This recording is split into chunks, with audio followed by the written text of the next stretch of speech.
What's good? What's good? What's good, fans? Thank you guys for tuning in to week 276 of the Voice of the Fans podcast. Got a special guest, Mr. Eric Williams tonight, a friend of the show. You guys heard him before, and my personal mentor. Thank you, Eric. Thanks for making time for us tonight. Yeah, no problem. Thanks for having me, Cam. We got a lot going on, man. The NFL is hot. The worst kept secret in NFL was just released a couple hours ago. So we're gonna get into that, and it's a good time for you to be in the show. Are you trying to catch the background? Are you in San Fran right now, or no? I'm at home in San Diego. Oh, okay. Well, now you're gonna have to get up the road because there's a press conference starting here pretty soon. That's true. Let's get the show started, man. Just like this.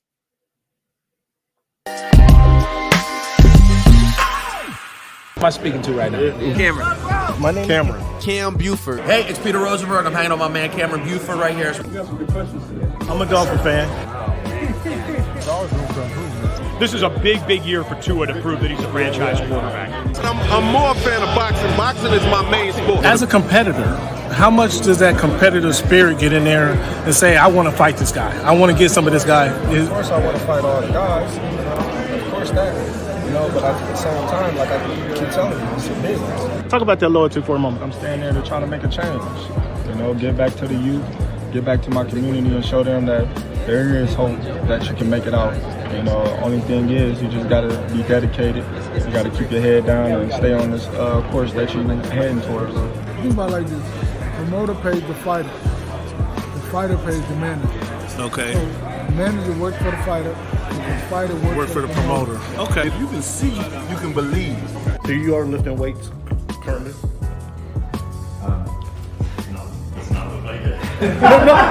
When he said it's easier to score in the NBA versus Europe, did you agree with him? To me, it's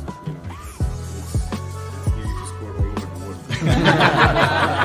On your team, is Paul is he number 2 option or is he number 3 option? On your team, 30 nights a year, he's my number 1 option. 30 nights. Can I finish right now? Do you want me to speak or do you want to conduct the interview and answer for me? What do you Which one? What do you think about these upcoming? Okay. Like I was saying before. Well, every game's a new game, so each one's a different experience, different defense, different players, different game plan. So. Aaron, what has the game of baseball taught you? One of the biggest things is being humble. Can you give a message to the kids to kind of persevere through the false teachings they may be giving? Patience. Okay. Patience. As the show Voice of the Fan Oh my goodness! continues to I'm in evolve, You were adding some spice to it. it is strictly banter back and forth between myself and Cameron Buford. I enjoy all of it. Real ones know what's going on, right? Like you said, Pacific Northwest, so I think it's a big part of my game, and every time I step on the floor, I just want to represent myself. You play this game and you don't turn up win a championship, then why are you playing for? I'm happy for the Mariners. I'm happy Yeah, for the whole yeah, thing. no, yeah, Cam, nobody. Never mind. Go watch the tape. Go watch the tape, and then you tell me if it was all about just a system. Look like a buffoon. Go do your research. Go do your study. I'm not caught up to you guys yet. I do Real, real surprised at that, Cam. Hey, come here. It's okay. Oh, this guy. That's what's good in sports, man. It's Big Snoop Dogg, man. That's what's good in sports. Hey, man, thanks for making our voice your choice. You know how we do. Yes. Week 276 of the Voice of the Fans podcast. Like I said, got my man, Mr. Eric Williams in the house. Thank you, sir. Thanks for making time, man. I know you're a busy man. You're traveling all up and down the country following these NFL teams. And so you're just the man we need to talk to tonight with this. You want to get into the playoff action or you want to get into the coaches' changes? What would you prefer to jump into tonight? Cam, you are the tour guide tonight, so we're going to let you take us in whatever direction you'd like to take us. Well, let's start. We start every show, Eric, with their numbers game. We're going to get into the NFL topics. We're going to get into I'm going to get into some NBA conversation here a little later. We're going to talk about some boxing matches happening this weekend. And then we always play our This Week in History. And then I end the show with the quote each and every week. But I like to start off the quote with the number, or start off the show, sir, with the numbers game, with it being January 24, 2024, week 276. Mhm. Eric, when you think of the number 24, who comes to your mind first, or who wore that jersey number the best? Junior is the first person that comes to mind, King Griffey Jr. That makes sense. Obviously, watching him up in Seattle, sweet swing, maybe the best looking swing in baseball. I think that's kind of the first person that comes to mind. Marshawn Lynch is another person that jumps to my mind. I think of 24. 24 is a good number. A lot of good players have worn 24 over the years, but certainly those two stick out. Those are two prominent champions, actually, to speak of. You left one guy out, though. Dennis Johnson, probably the first guy to come to my mind. Oh, DJ. To win 24, to wear 24. When you think of the number 76, Mr. Eric, who wore 76? Who wore that jersey number the best, or who the first person to come to your mind? Again, because of my reporting, I'm always thinking about guys that I covered over the years. And so 76, I think of Russell Okung, good one. playing left tackle for that championship team back in the day. I'll go before Russell Okung. What about Stephen Hutchinson? Hutch is a good one. Yeah, no doubt. 76. Miriam Motley was a guy I obviously saw. Mhm. And then, a guy, one of the coolest guys that I had a chance to talk to early in my reporting days, as I follow in your footsteps, is Roger Saffold. Roger Saffold was a really cool guy. He wore 76 for the Rams a few years back. I'm not sure where somebody picked him up last year. Did Buffalo pick him up late in the season last year or this past season? Yeah, I'm not sure if he's in the league anymore. I think but Buffalo picked him up midway through the season. He didn't start the season, but somebody picked him up. I want to say it's Buffalo. Picked him up midway through the season. Yeah, definitely remember when he played for the Rams. He's a good player. Yeah, and then he went to Titans after he left the Rams. Yeah, he was really cool guy, like level headed, real grounded guy. But Eric, it's been a outstanding weekend in the NFL. Obviously, we get down to the best weekend in the NFL. I think it's hard to say. Super Bowl is, it is what it is. It's the last game of the year. But you can say these divisional games where you get Friday or Saturday and Sunday, you get two, solid playoff games where we saw this weekend, or this championship weekend. Either one of these is it's a toss up between what is the best weekend in the NFL, because you're going to get the best of the best are playing, right? Do you have a particular favorite? I like the divisional weekend because, like you said, you have more games. They're good matchups. They're usually tightly contested games that come down to the last couple minutes, and you're really seeing the best of the best going against each other. And so for me, it's the best watch in terms of either being at a game or watching on TV. So let's start. I want to start since you were in the house, let's start with that game that you were at. Eric, tweet. Let the people know where they can find you at, Eric, on social media. Yep. You can find me on Twitter at Eric_D_Williams. You can find me on Instagram at EdubNFL. And if you're on Threads, you can find me at Eric_D_Williams. And your writing they can find you on FoxSports.com. All right. Congratulations for that. So this weekend you happen to be watching Jordan Love, who he turned the season around, Eric. I had to start a segment in the show where I got it wrong, and it was called I Got It Wrong. Mainly it was because of what I didn't think CJ Stroud was going to be who he was at the beginning of the season. A lot of people missed that. 8 weeks into the season, I had to start a segment of the show. I got it wrong. Yeah. But on the flip side of that, you and Carolina got it wrong. Wow. Yeah, they did. Except I didn't get the axe for getting it wrong. Yeah. On the flip side of that, though, I predicted the Packers would make the playoffs, but I thought Jordan Love would be much better earlier in the season than he actually ended up being. He had, it took him a few weeks to kind of get his feet warm and kind of get some of the nerves out, I guess. And then midway through the season, as soon as I dropped that episode, and then he heard the episode apparently because he turned the season around and had a fantastic second half of the season. So I'm saying the Packers went into San Francisco. I didn't expect them to win the game. Not sure many expected them to win the game, but they put up a pretty good fight against San Francisco 49ers. How did you see that game? Was that it didn't, most games don't actually come down to the last play, but did that come back down to the last play, the inadvertent, the throwing across the body in the middle of the field and getting the interception? Was that the main factor in the game?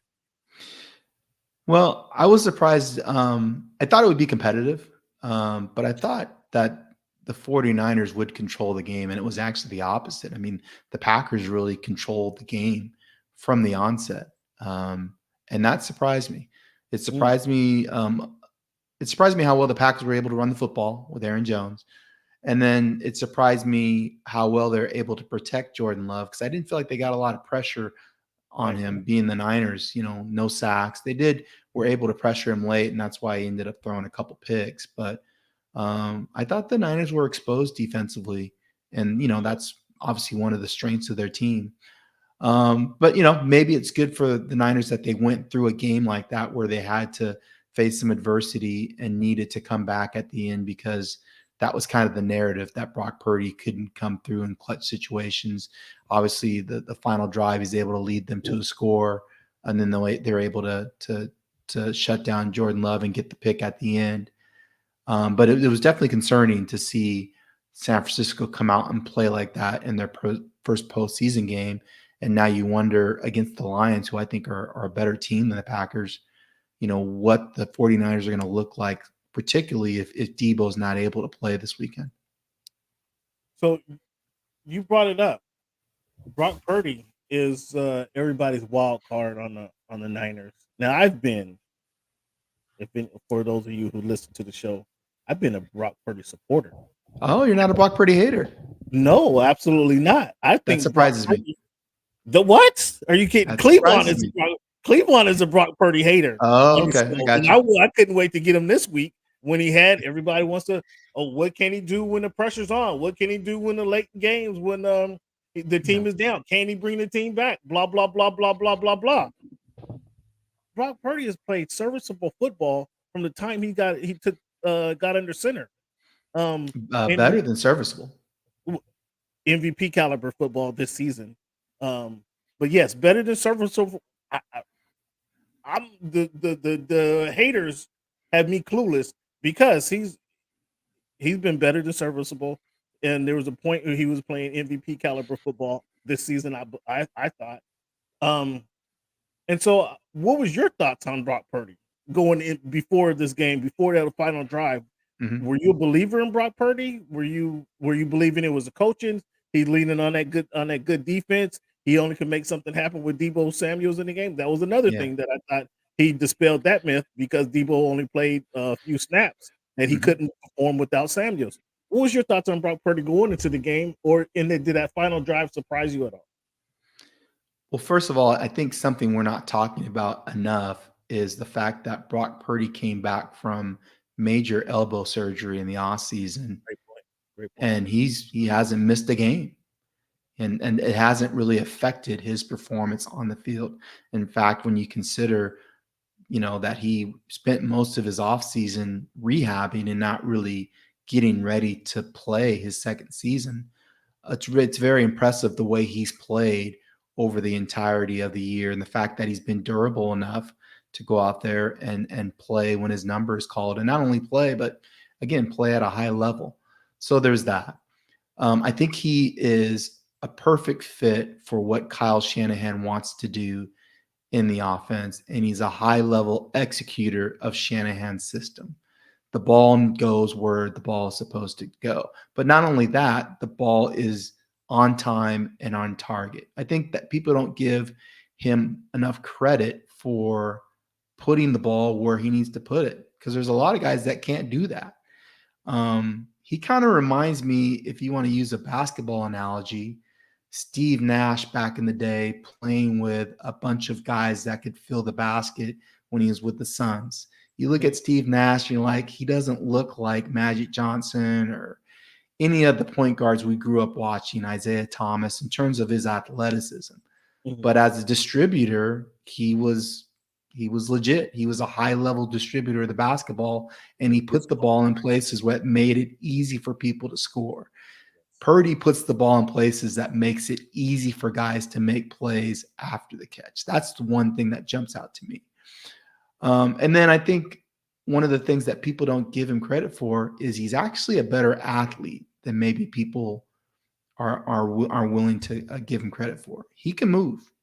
He's not like a 4.5 40 guy. He's not Lamar Jackson, but he's quick and he's elusive inside the pocket. And on 3rd and 5, if you need for him to run for a first down, he will do that. And we saw that on the final drive of the game where they scored, where he bounced out and got 10, 15 yards and put them in position for McCaffrey to get in, I believe, on the next play. So, add all that together, along with the fact that he shows up every week. I just feel like if his name was Trevor Lawrence instead of Brock Purdy, we would be giving this guy a lot more flowers.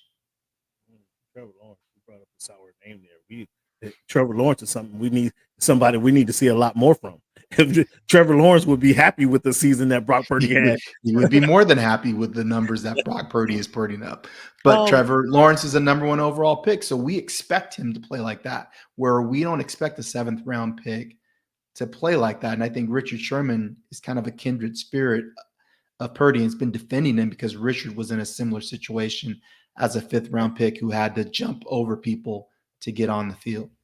Yeah, the Mr. Irrelevant tag is hanging over him, so people still don't want to give him the respect that he's played for or that he's earned on the playing field. I believe that's you're exactly right. Mike Shanahan. I didn't know that Mike Shanahan was on 30 when down 5 going into the 4th quarter. I didn't realize. That's a crazy stat, right? Yeah, that's wild stat. So now Brock Purdy wins him a game. Shanahan has to love the kid. I like his moxie. I like his moxie. And you're right. You don't have to have all the flash and dash, but if you can get the job done, he gets the job done. That's why I like the kid. That's why what I seen in him. That's why I enjoyed him. So great win against the Green Bay Packers. I'm with you. It was a little tougher. Do you think the Packers' ability to run the ball on the 49ers has anything to do with that rest situation? They were coming in off of a big win over the Cowboys where they were running the ball effectively. They gained some confidence. They gained some comfort in the playoffs. Therefore, they came into that game kind of not the jitters were out. The playoff jitters, they dispelled the playoff jitters a week ago. So now they're playing with confidence. Now they know they deserve to be in the playoffs.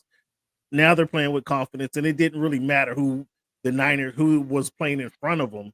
They had confidence going into the game. Do you think that played into that game against the Niners? No, teams that run the football effectively have been able to run the ball in the Niners. The Cardinals put 220 up on them. Cleveland ran the ball effectively against them.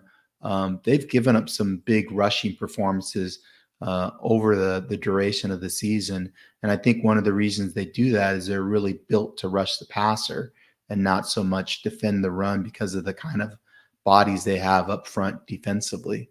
Longer, leaner bodies, guys that are more twitchy athletes when you consider Bosa or Chase Young, or even inside Eric Armstead. He's more of a taller, rangier athlete. Hargrave is a big body inside, but he's more of a guy that wants to get upfield and not necessarily hold 2 gaps to allow your backers to get there. So, one person I think they missed that we haven't really talked about a lot is Hufanga.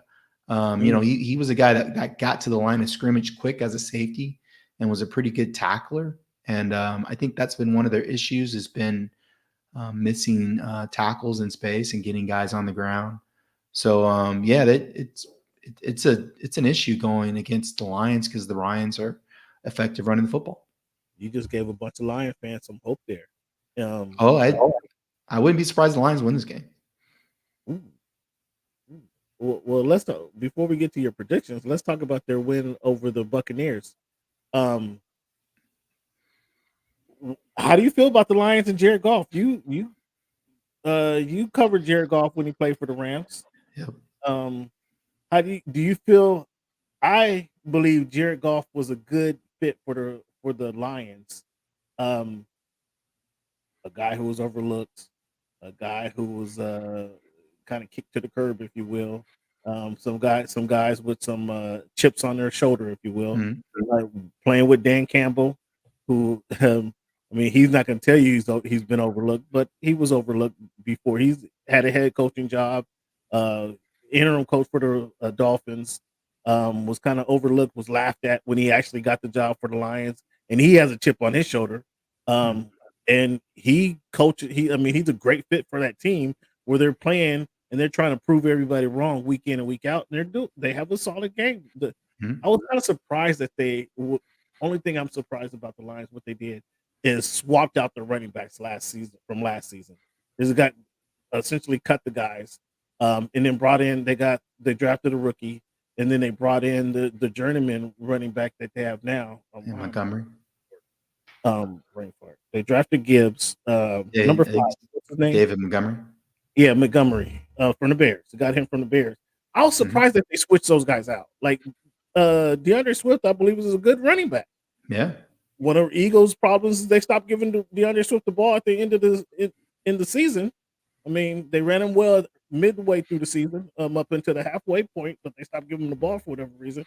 I was just surprised they did that, and then they're able to have the similar success. Was that a surprise to you at all? The Lions this season. I'm talking about being able to effectively run the ball, as you mentioned. Yeah, a little bit, but I think with these rookie running backs, they're under control for 4 to 5 years in terms of the contract. So you kind of know what you're going to pay them. You don't have to worry about signing them long term because you can just go and draft another one. And Gibbs is he's a legit dude. You know, Yeah.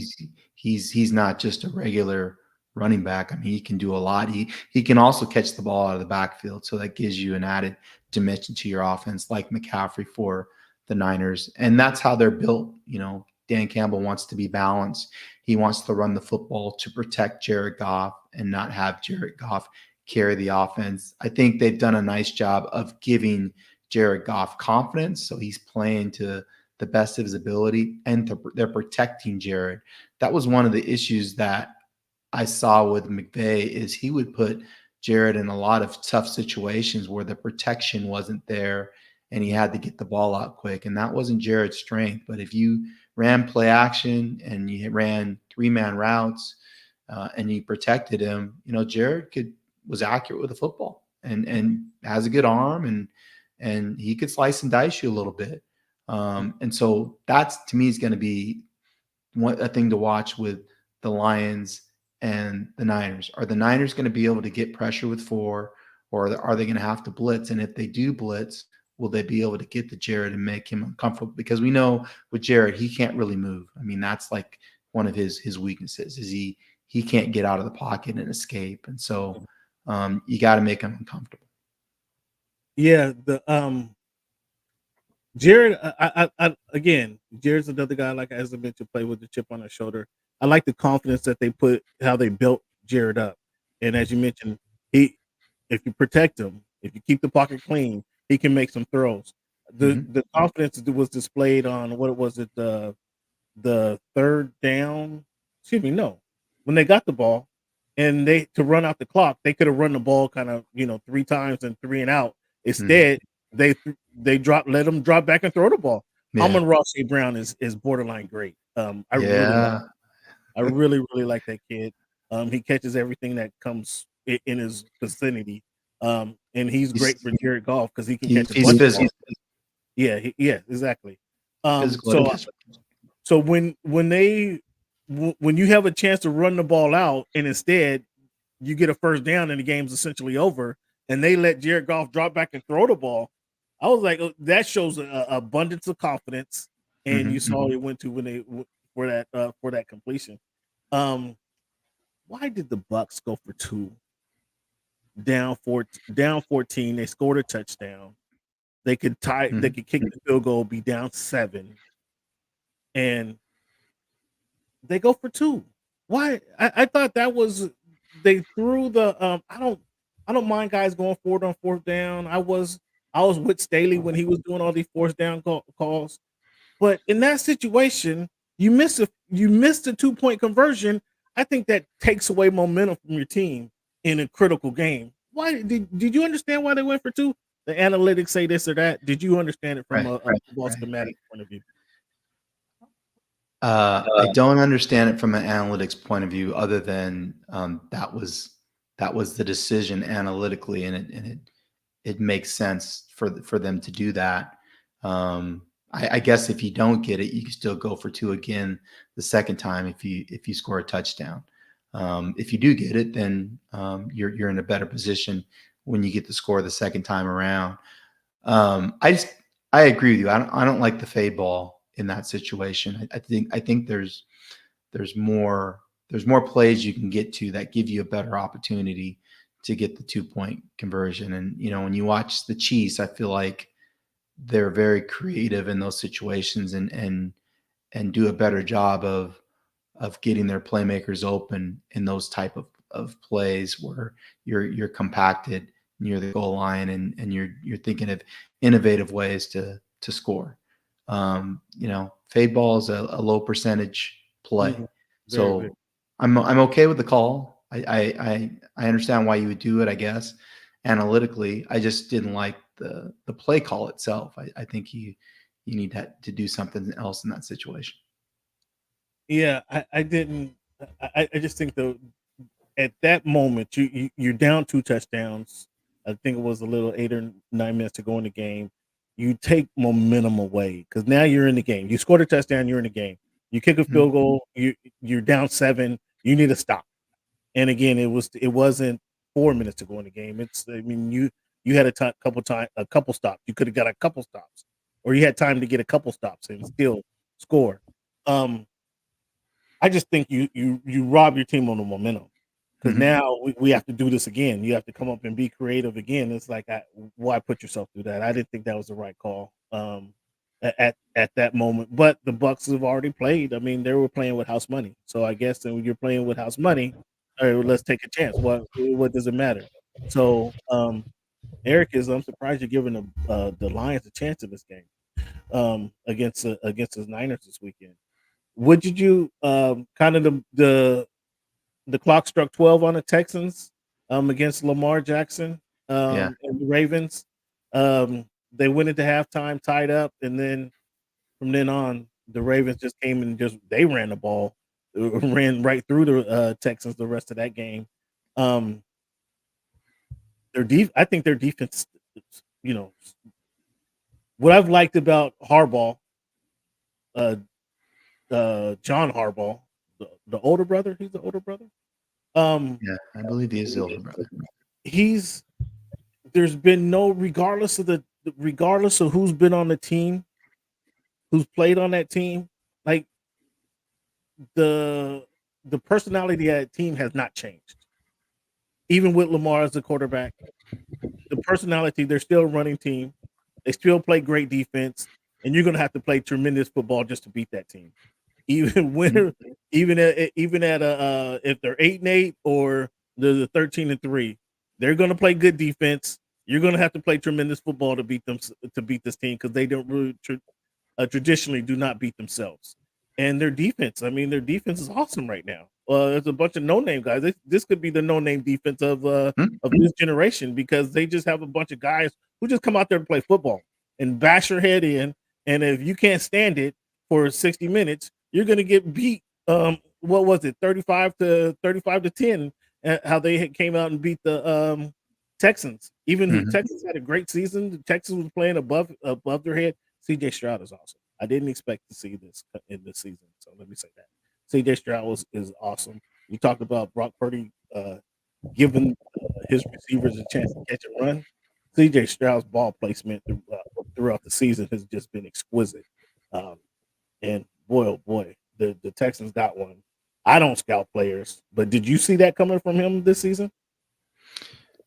Well, I mean, let's talk about the Ravens first. I mean, there are a couple of guys that we know on their defense. You consider Clowney and Kyle Van Noy, and then obviously their two linebackers inside are the best in the business, with Queen being one of those guys.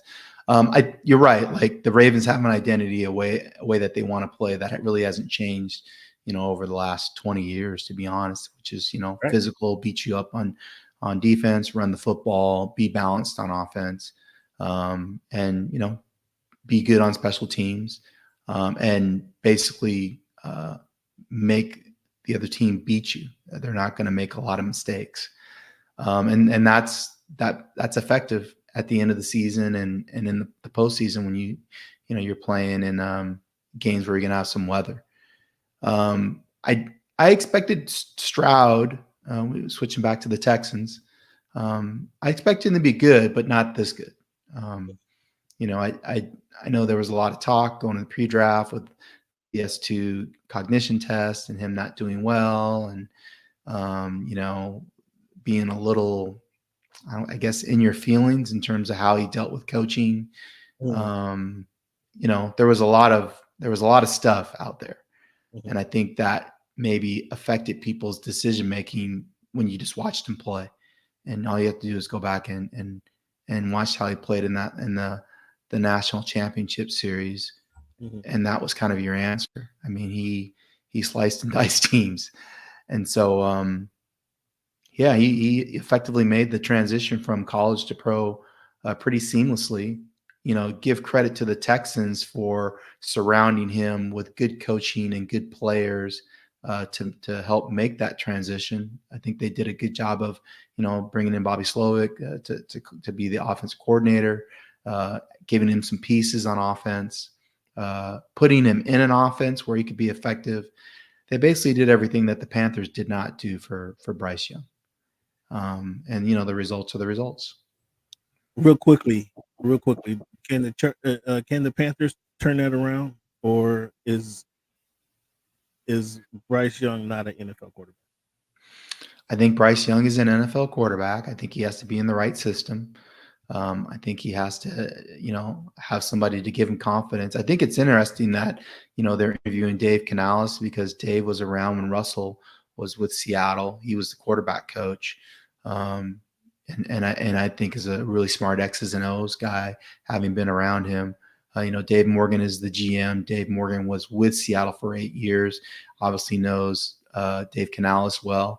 So if he ends up in that job, I think he's a person that can create an offense to fit Bryce Young's skill set and get the most out of him. And Frank Reich is Frank Reich done coaching in the NFL? No. Frank is a good coach. I've been around Frank, a lot when he was with the Chargers. He's supposed to be a QB whisperer. He had his choices in Indianapolis. Right. This kind of think this was his third chance in Carolina. Sure. And it was just kind of a complete fall on your face. Like, I don't think Frank has forgotten how to coach football. I think when you get these head coaching jobs, you have to remember everything else that you have to do as the head coach. You have to deal with the owner. You have to deal with other people in the building. I think it sounds like in Carolina, there were too many people trying to talk to Bryce. There wasn't one voice.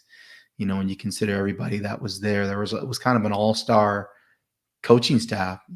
Thomas Brown was there. He used to coach the Rams. There was just a lot of guys. And maybe it was just too much. And so, but that's the job of the head coach, is to filter that down, to arrange that. And so we don't have to talk too much about that. So clearly going into this weekend, let's talk about the other AFC game we have, is the Chiefs and the Bills, which was a barn burner. We saw Sunday night, another wide right game for the Bills. Oh my goodness. The Bills I felt like the Bills, they were running the ball effective. They were running the ball effectively, more so better than most people might have anticipated in this game. I'm surprised they stopped running the ball. And I think the fake punt. I'm not mad at the fake punt, but it was just, or I'm not mad at the fourth down, going for it on fourth down. I'd much rather have that ball in Josh Allen's hands. If you're gonna go for it on fourth down, put it in his hands. Let this kid roll out and shrug off a couple tackles to get the 4 or 5 yards that they needed, rather than the fake punt with Mr. Heartthrob there. Hamlin, wasn't it? Yeah, Hamlin. You know, I don't know if that was a sentimental moment there for the coach or what that was about, but I thought it was a terrible play call to have him go for it on fourth down, and that It ended up not hurting him though because Hardman fumbled through the end zone. Well, yeah, but you can't count on Hardman fumbling. I mean, they did get the ball back. They did get the ball back. Diggs dropped. Oh my goodness! Your number one receiver gets both hands on the ball.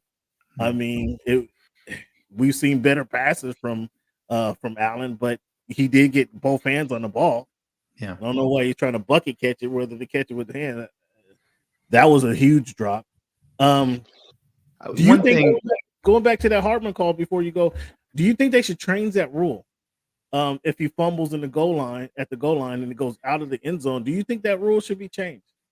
No, I don't think the rule should be changed. I mean, people know what the rule is, and they're taught you don't extend the ball in that situation unless it's fourth down. So you just have to be smart as a player and understand, hey, I'm getting smacked. Let me, tuck the ball and make sure I don't lose it. We can get in next play. He had two hands on the ball. No, he was extending it. He was no, about he to had get smacked. 2 hands on the ball. He had he had spun and he was reaching out. Okay, you're a former running back. You don't hold the ball like that when you're about to get hit. You turn and protect yourself. But he was trying to spin and make a move to get into the end zone. You hear what you're saying? Yeah, he was trying to do too much. Right. Obviously, he was trying to do too much. Exactly. And he's not a running back. He's a receiver. But give it to Pacheco. Pacheco. Yes. What did your boy Sherman say? Pacheco run like he didn't grow up with much. He didn't grow up. But give it to Pacheco. We don't have to get too creative, okay? Chief, you guys have the talent. You don't have to get so creative. Give it to Pacheco in that moment there. The other thing I'll say about playing in Buffalo, having covered games there, is the weather is a significant issue. The wind there is really hard to predict, and so when you saw that guy miss wide right, I mean, I felt really bad for the kicker.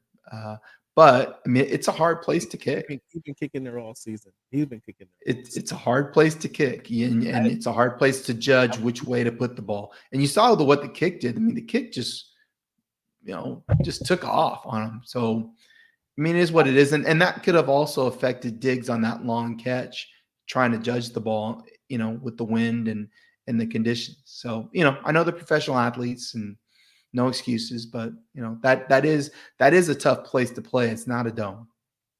Yeah, I agree. It is a tough place to play, but my man Bass has been a stud most of the season. He's been kicking there all year long. If the Chiefs kicked their kicker went wide right, I have more empathy for him because he hasn't been there. He's new. This guy's been kicking there all year long. I mean, it's a tricky place to play anyway. Diggs, I've been a Diggs fan. I've been riding with Diggs since Minnesota. There's no excuse for that. You got to come down with that. You're the number one receiver on that team. He's getting paid a lot of money. In a crunch time moment when they need to play, you're supposed to make it. There's all the complaining you've done for the last 2 years. You're supposed to make that. You're supposed to make that. Nonetheless, the Chiefs move on. Can I give you my picks? Yeah, I'm gonna get your picks. Okay. I'm gonna give you. I just was gonna sum it up. The Chiefs move on against the Bills, and I was gonna say, Mahomes, 6 straight AFC Championship games. Yeah. how impressive is this? Mahomes is. I never understood why Andy Reid had him on the bench. I think you may have heard me say this over the last 6 seasons, a time or two. Mhm. When I saw him play in that final preseason game when Andy Reid benched the starters, and this kid came in the ball, hucking the ball all over the field on the money. I don't understand how Andy Reid went to Alex Smith. I have no idea how he held him on the bench a full season. I have no idea. I kept saying week 5, week 6, even though what did they were like 8 they were like 12-1 at one point that season. Yeah, they're playing well. Look, Alex Smith was dinking and dunking. That kid was ready to throw the ball. That was great. He did a great job by just keeping his cool and keeping him on the bench for a full year, and then he could finally get in the game, and we see what he's done since. That's very impressive though. So we got the Chiefs and the Ravens. I'm going with the Ravens in this game. As much as I love Patrick Mahomes and the Chiefs, I think the Ravens are going to be able to run the ball.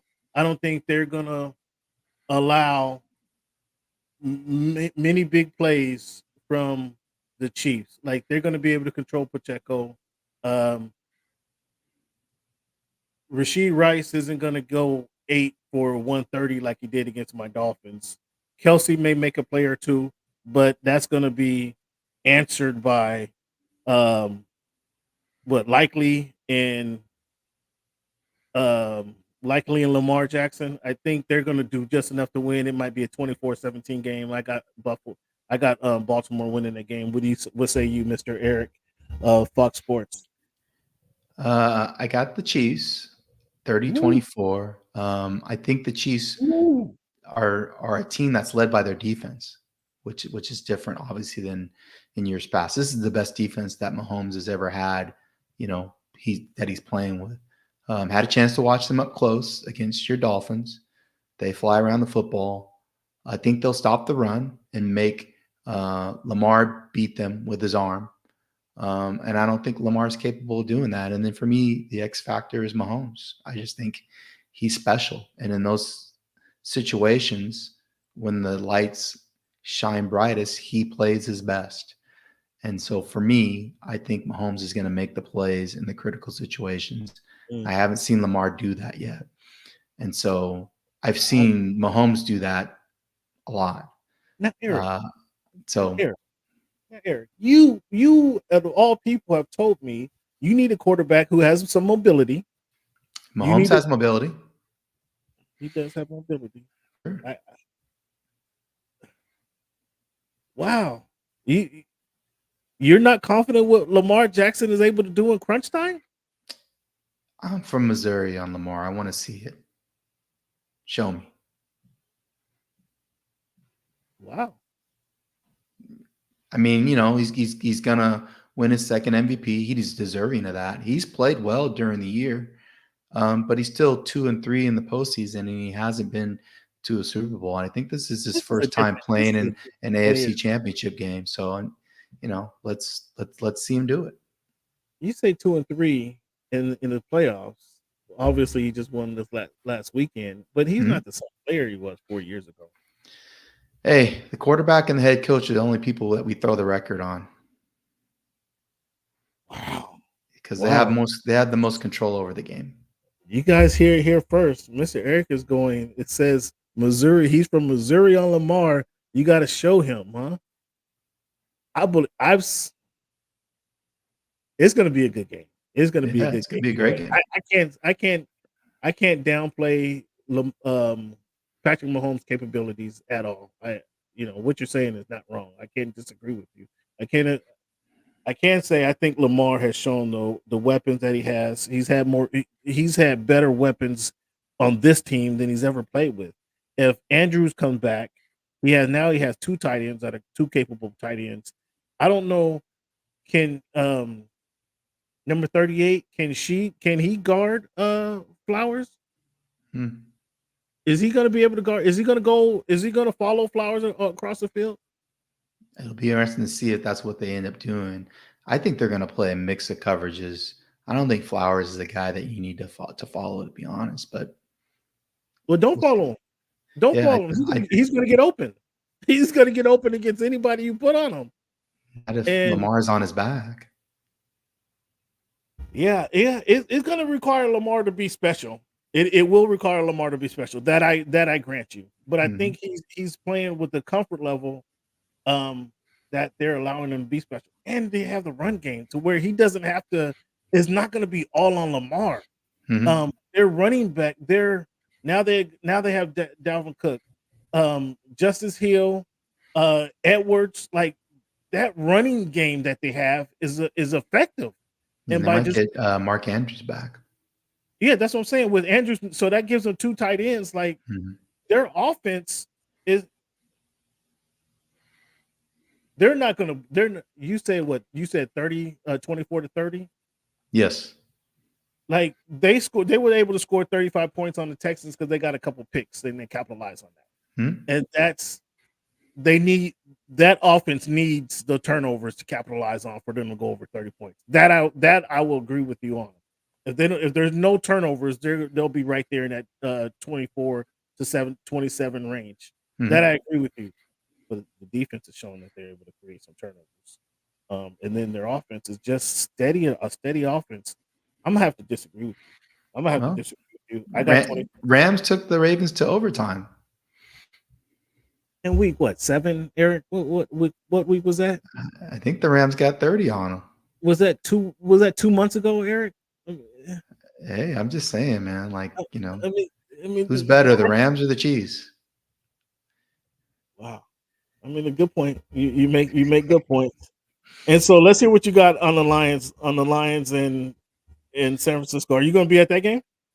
Yeah, I'm going to be at the game on Sunday. Looking forward to watching it. Like I said, I feel like the Lions have a puncher's chance, and because of the way they're set up and the way they play. But I think the Niners are showing up. I can't see them losing this one. I got them 27-20. Okay, that's fair. I got the Niners winning this game. I'm excited for Brock Purdy. Kind of put the naysayers to rest. I was happy that he came back in the fourth quarter, even though it was an ugly game for the most part. He came back and got the win in the fourth quarter. It was great when he needed to be great, and so I got them doing about the same thing, same similar type of game where they pull it out in the end. That's a little tougher to score. You said 27-20. I'll go 28-21. I'll go 28-21 in that game. I think they'll just get one more touchdown. Is Debo? What's the chances Debo doesn't play? I'll put it like that. I think they'll probably roll Debo out there, but I don't think he's going to be able to do a whole lot. So if he does play, it'll probably be more decoy than actual contributor. What is it? It's his shoulder. It's not a dislocation, was it? It's not a rotation. He had a hairline fracture earlier this season with the same shoulder, his left shoulder, and then I believe he re-injured it against the Packers. Nothing's broken, but it sounds like it's still, there's a lot of pain involved, and his range of motion's affected. Okay. Well, let's announce before we let you go, sir. Thank you again. Thank you for your time, Mr. Eric. Sure. Let's announce. Well, there was announced Harbaugh finally agrees to be the head coach of the Los Angeles Chargers. Now you're going to stick around in LA for that press conference. I imagine it will be a couple of days, Thursday, Friday, maybe. Yeah, I believe it's going to be next week. Okay. Even give you more time. Yeah, give more time. Yeah, hopefully I can make it up there. It's a great get for the Chargers. I think it elevates their franchise and the eyeballs that will be, keeping an eye on them. I think he's the guy that can get them to the point where they have sustainable success and are able to compete for championships because he's done it both at the college and pro level. A very strong, dominant personality. So I'm interested to see how that mixes with the Spanos family and how they kind of, come together in terms of the partnership there. But, Harbaugh can coach. And I think it shows that the Chargers are now committed, to chasing rings. chasing titles, and that hasn't always been the case, when you cover that franchise. And so interested to see what he's going to do with Herbert and the offense, and who he's going to bring in defensively to coach that defense, which underperformed last year. A couple things. I thought in Los Angeles, where the Chargers don't are often the visiting team in their home during the home games. I thought bringing Pete Carroll back would convert those SC fans into Chargers fans instantly over the weekend, overnight, and that way there would be no more home field advantage if they brought Pete Carroll back and signed him as head coach. Yeah, I disagree. I don't think Pete's going to put butts in seats. I mean, it's not about the person on the sideline. It's about the W's on the scoreboard.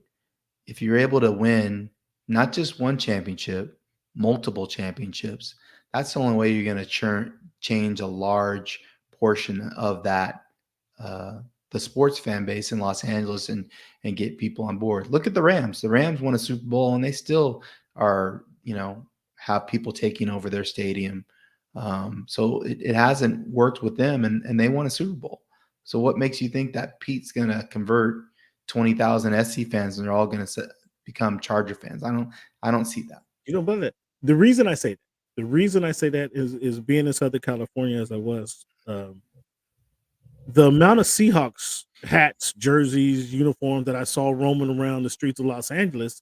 I'm wondering, I knew all these people weren't from Seattle, and I frequently asked them, what are you doing with the Seahawks gear? Are you a Seahawks fan? Oh no, with Pete Carroll. Once Pete Carroll once he left USC and went up there, I became a Seahawks fan. And so that's all those USC fans waiting for Pete Carroll to come back. I thought that would address that issue right off the bat. Now, that was one theory I had. The other theory I have is I believe Harbaugh is a better coach. I believe Harbaugh would probably be a better coach for this version of the Chargers. However, I do have one concern. Harbaugh, this star burns bright hot. Like he may be a great coach for 4 to 5, maybe 6-year period, and then it's gonna kind of burn down quickly. That's my expectation. Do you see that? Do you expect that? And if they get a Super Bowl out of that, I mean that's well worth it. Sure. But I just think it's gonna be kind of the peak is gonna skyrocket right up real quickly, and it might come down it might come down just as fast. Do you see that? Do you agree with my perception? Yeah, Harbaugh has an abrasive personality if you've been around him at all, and it has its limitations in terms of how much you can deal with that. And if you get a championship, in the next, I think it's a 5-year deal, and you're able to win one, then it's worth it. But I don't see him coaching there for the next 10 years. I think you're right. I think there's statute of limitations in terms of how long you can deal with somebody like that. But he was with Michigan for 9 years. Well, yeah, and they wanted to bring him back, so they were trying to do everything they can. I mean, they had a blank check waiting on them. Yeah, maybe old age has changed it. We'll see. Maybe the new control is changing. Yeah. New coaching changes in the AFC. Antonio Pierce now named the head coach, is quality coach. Do you now Telesco, oddly enough, goes over there to be the GM for those guys? Do we see a rebirth of the Raiders with that hire? We'll see. I mean, now that he's the guy, they've removed the interim title. I think that kind of changes how he does things a little bit and perception from players. So we'll see what kind of offseason he has. I think the hiring of Telesco was a smart move by the Raiders because you get somebody that knows that division, that's scouting both draft and free agency to beat people in that division. And so you get some institutional knowledge. I think Telesco is the kind of personality that can adapt to other guys well, and will fit into that culture, what they have there. And I think it'll be an asset. for Pierce in terms of what he's trying to do. One thing Telesco does is he's a pretty good talent evaluator. And if he understands, what the head coach needs on offense and defense, I think he does a pretty good job of going out and finding those kind of players. So yeah, I think the Raiders, they have a chance to be successful, but the division is tough. You have, Sean Payton and Andy Reid and now Harbaugh in that division. And, it's going to be hard to get through there in order to make the playoffs. Does speaking of Sean Payton, do we see the Broncos?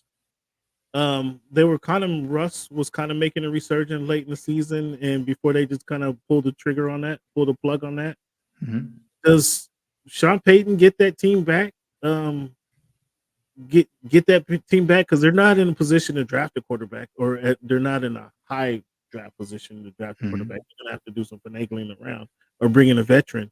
Do you see them making those guys able to compete in the division, the Broncos? Defense is still solid. Like you said, they have to find a quarterback. I don't know if it's Stidham or if they're going to sign somebody in free agency or try to draft a guy. But, I think Peyton can coach. I think he's proven that, during his time, when he was with the Saints. So I expect him to be good. I expect them to be disciplined, and I expect them to figure it out on offense. But like I said, everybody else in the division is going to be good too. This isn't the NFC South. I mean, this is different.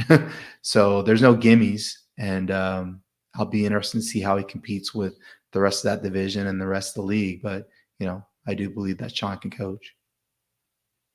And then last one before I let you go, Mr. Eric. This drama going down in Cowboys, is this something or nothing? With the Dak brother saying that he wants out, CD's mom saying that she wants Dak was what she say, Dak can't get it done, and then Micah's brother blasting the coaching, the play calling, and Dak. Is this something or nothing? All this drama going on in Dallas. I think it's just the Cowboys. The Cowboys is about drama. That's kind of what the fans live for. And so I just think it gives people stuff to talk about in the offseason. I don't believe it's as big of an issue as maybe people are making it out to seem. That's my take on it. Okay. Well, I lied, Eric. I got one more for you. Bill Belichick is out there. Does Bill Belichick coach again this year? Coach this season coming up? Yes. You have a place? You have a landing spot? No. Yeah, I don't think Atlanta doesn't seem like a good fit. But seems like Vrabel. Is in Atlanta? Yeah. That's what you're hearing? That would be a good hire. Yeah. Didn't you go back for a second interview? Yeah, I think Bill did too, though. But that would be a good. I like Vrabel. I don't know what the heck Tennessee is thinking about. I have no idea what they're thinking. Seems like Belichick would have already signed it. That's what he's going to do. But maybe he ends up in Atlanta. But I do think he's going to end up somewhere because I think he wants to coach. Well, we'll see what happens. Eric, round of applause. Thank you, Mr. Williams, for joining us here. Voice of the Fans, week 276. Eric, let the people know once again where they can find you. Yeah, again, you can find my work at foxsports.com, and you can hit me up on Twitter at Eric_D_Williams. Enjoy your travel safe. Enjoy the game this weekend. I got the Niners. Niners. go Niners. Go Brock Purdy. Thank you for tuning in, Eric. I really appreciate you, man. Thank you. Hey, I appreciate you. Thanks for having me, Ken. Yeah.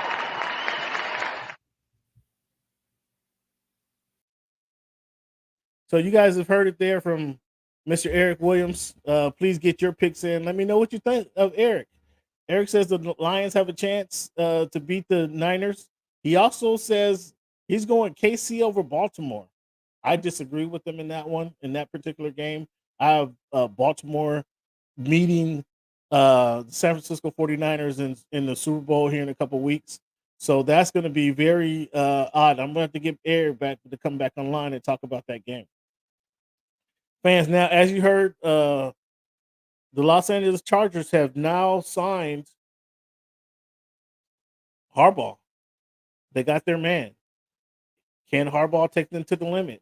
Are you guys in agreement with me that Harbaugh shines so bright that he's gonna skyrocket, have a big peak, and then the fall is gonna be just as hard because he's just gonna ruffle some feathers, grind some gears, and the people aren't going to be able to stand it for very long. But again, if he wins the Super Bowl, it's going to be all worth it.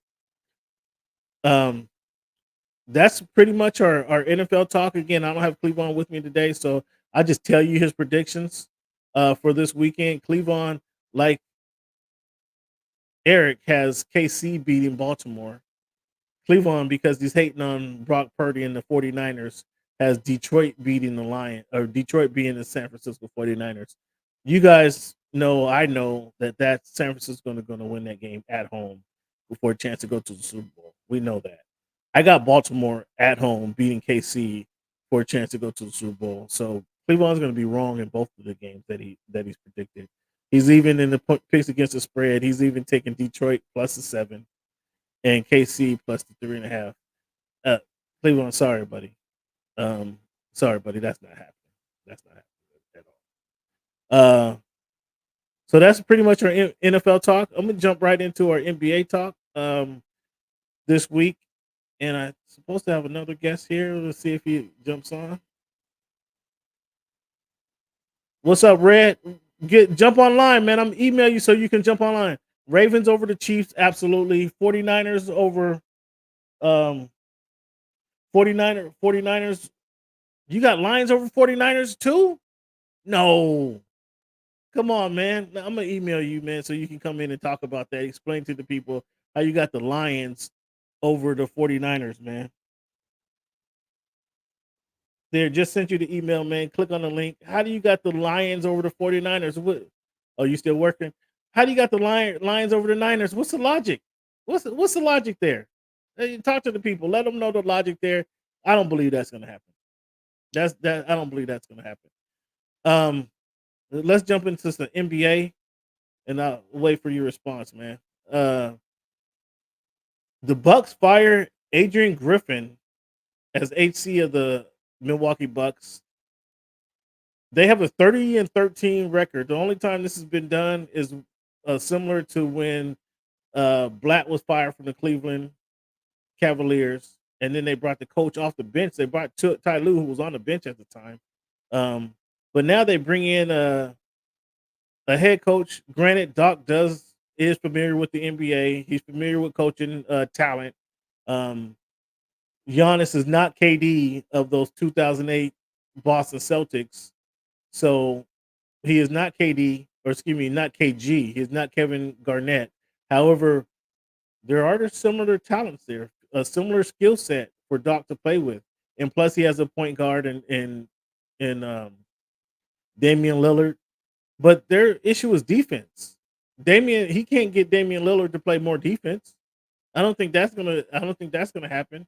Can they pick up somebody off the scrap heap, off the waiver wire from the G League who can play be a defensive hound in the point guard position? Because that's what they're gonna need. They're gonna need somebody from the point guard to guard the other team's point guard, which Damian Lillard doesn't do. They're going to need. They have the big men. If they can get the more hustle and heart out of the big men, maybe that serves a purpose. So this isn't a shoe-in, but can Doc get these guys? They're not going to lose momentum. And with a 30-13 record, they're second in the East. They have 7-3 of their last 10 games.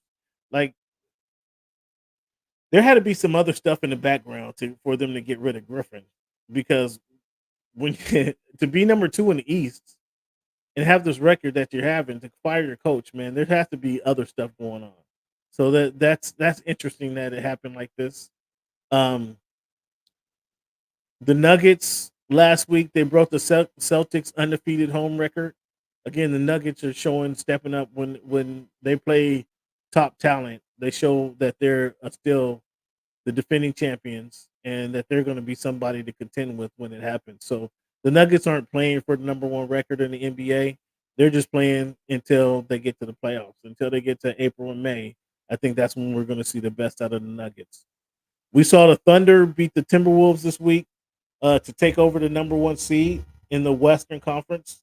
Again, the Thunder are a team probably who are playing above. I don't want to say playing above their skis, but they're playing more so for a number one record, where the Nuggets are not playing for another number one record. The Thunder, they're going to have to play, and then they're going to have a heartbreaking loss, because in the NBA, you need to have a heartbreaking loss before you advance. So the Thunder are playing well. They beat the Timberwolves. In that game, Karl Anthony Towns scored 60 points in a loss. To me, guys, that was evidence that Karl Anthony Towns has no impact on winning. You score 60 points and your team loses, you're a stat monger. In my opinion, he has no impact on winning games. That's why I don't have the confidence that a lot of people have in the pairing or the duo of Karl Anthony Towns and Rudy Gobert. They're able to play together because Karl Anthony Towns at 6'11" likes to stand outside and shoot 3-pointers. In my offense, that does me no good. I don't need my big man standing outside and shooting 3-pointers. And he's allowed to do that because with Rudy Gobert, Rudy can man the middle. Rudy can get his lobs down low. Rudy can get the tip ins, get the lobs. Rudy you can't go to him on offense, but he can play that good role on defense. But Karl Anthony Towns was scoring 60 points in a loss. That just shows me that you have no impact on winning. That's what that tells me. I'm interested to hear do you guys notice the same thing? Do you notice the same thing? And if so, hit me up in the chat. Hit me up in the chat or hit me up on Twitter at _voice of the fans, at _voice of the fans. I like to know how your feedback on this situation. Embiid dominating the Joker in Philly. This was going back to last week. He had 30 and 10 for 16 straight games. And then he come back and scored 70 points against Wemby. Again, 70 points and 70 points. I think he hit 1 3-pointer in that game. So he was going to the line, killing them at the line.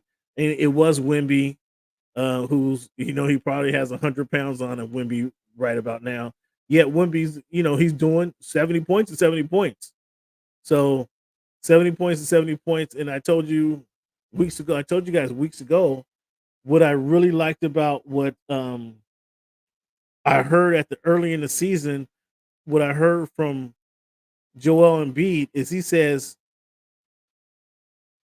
the legends have 2 MVPs. The legends of the game has 2 MVPs, most valuable players. So he's playing for another one. That told me right there that he wants to be better. He wants to be a legend in this game. So and he's healthy. He's relatively healthy. He's playing much of these games. So that told me that Joel Embiid was looking to dominate. We know he hasn't won. We know he hasn't been deep in the playoffs. However, with Tobias Harris playing better than he's played in his career, with Maxey playing as good as he's played in his career, they got Nick Batum to do some of the dirty work for him. They still got Marcus Morris over there. They have the squad. They have the talent on the Philadelphia 76ers to move forward, go deep in the playoffs, have a deep playoff run. And with Joel Embiid leading the way, like who in the Eastern Conference can really stop Joel Embiid? The Celtics are going to have obviously something to say about that. But the Giannis and the Bucks, if Giannis and the Bucks are right by playoff time, they'll have something to say about what the 76ers are doing. But you can't discount what the league's MVP is doing. And if he's playing this hot now and continue this run onto a second league MVP, I mean, he's proven that he can work. So you guys got to tell me, you can't say this is a facade by Joel, because dominant putting up 70 points against it was the Spurs. The team is 3rd in the East. They're 6-4 in the last 10 games, 66 winning percentage. This is playing good basketball. Heat fans, what do you guys think about the Terry Rozier trade? Obviously, this is an upgrade from Kyle Lowry. You're giving up a 2027 first-round pick. I I like the pick. I think they lost today. I think they lost tonight in his debut. But I think this is a big pickup. I think this is a big pickup for the Heat. They get a scoring point guard, somebody to help Jimmy out, somebody who can attack the rim, and that also will allow, as he's attacking, he's able to kick out to Hero and allow him to get some open buckets as well as kick out to as well as he's able to kick out to Duncan. So I think that's a good pickup. I think that's a good pickup for I think that's a good pickup for the Heat. Laker fans, are you guys concerned yet? Are you guys concerned yet, Laker fans? Here we are, essentially the end of January. Your team is number 10 in the Western Conference. You're 5-5. You're 5-5 for your last 10 games. Not only are you 5-5 for the last 10 games, you're essentially below 500 for the season. Are you going to turn this around? Are you going to just say LeBron's too old, AD can't get it done?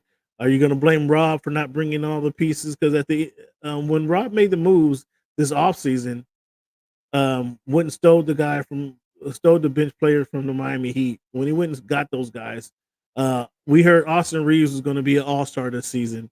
That hasn't happened. I mean, what's going to be the excuse now? That's what I'm interested to hear, the excuses from the Laker fans. What's the excuse now? Because if it wasn't, you guys were excited coming into the season. You got LeBron. Has Father Time caught up to LeBron now? I don't know. You guys tell me. I've heard a lot of excuses from Laker fans. What's the deal with you guys? What's the deal? Talk to me. Get up in the chat. You guys will have a lot to say any other night. Get up in the chat. Hit us up. Voice of the Fans at _Voice of the Fans on Twitter X. Let us know what's wrong. Get in the chat. Let us know what's wrong. Come on the screen. Let us know what's wrong. Show your face, Laker fans. Show your face. Because you guys have a whole lot to say when the ship is going good in crypto, but now you guys get a few losses under your belt. You guys don't want to talk. Nobody, or you guys want to play the deflect game and start talking about the Golden State Warriors, how they're not doing anything. You want to talk about the Phoenix Suns, how they're struggling, but you guys don't want to address what's going on in LA with the Los Angeles Lakers at the crypto arena. I need answers, fans. I need answers. Talk to me. Because one person or one team that's giving us answers, one team who's showing us who they are, and even though it is essentially late January, the other team they call Crypto Arena home, those Los Angeles Clippers are 8-2 on their last 10 games. They're a game and a half out of first place in the Western Conference. That trade that happened midway through November, James Harden coming to the Clippers, it didn't win them that bogus in-season tournament. It didn't win them that. Yeah, here we go. It didn't win them. I'm talking about. You got any answers? Let's you explain this to the fans right now. What's up? We got my man, Mr. MJ Love, and Mr. Clint Lomax. Talk to us, man. Can you explain to me? Hey, what's up, man? Yes. Can you explain? Things coming on for short in such short notice. Can you explain to me why your Lakers are 5-5? Can you explain to us why your Lakers are 5-5 in the last 10? Yeah, in the last 10. Yeah, and why they're under 500 for the season? Why they're number 10? Why they're 10th in the West right now? Did Father Time catch up with your boy? Well, it's not even. Father Time is always nipping at everybody's heels for real, right? But I would say a lot of what we always like to have happen and I've been talking to people on the Facebook and the X chats like for the last couple of weeks.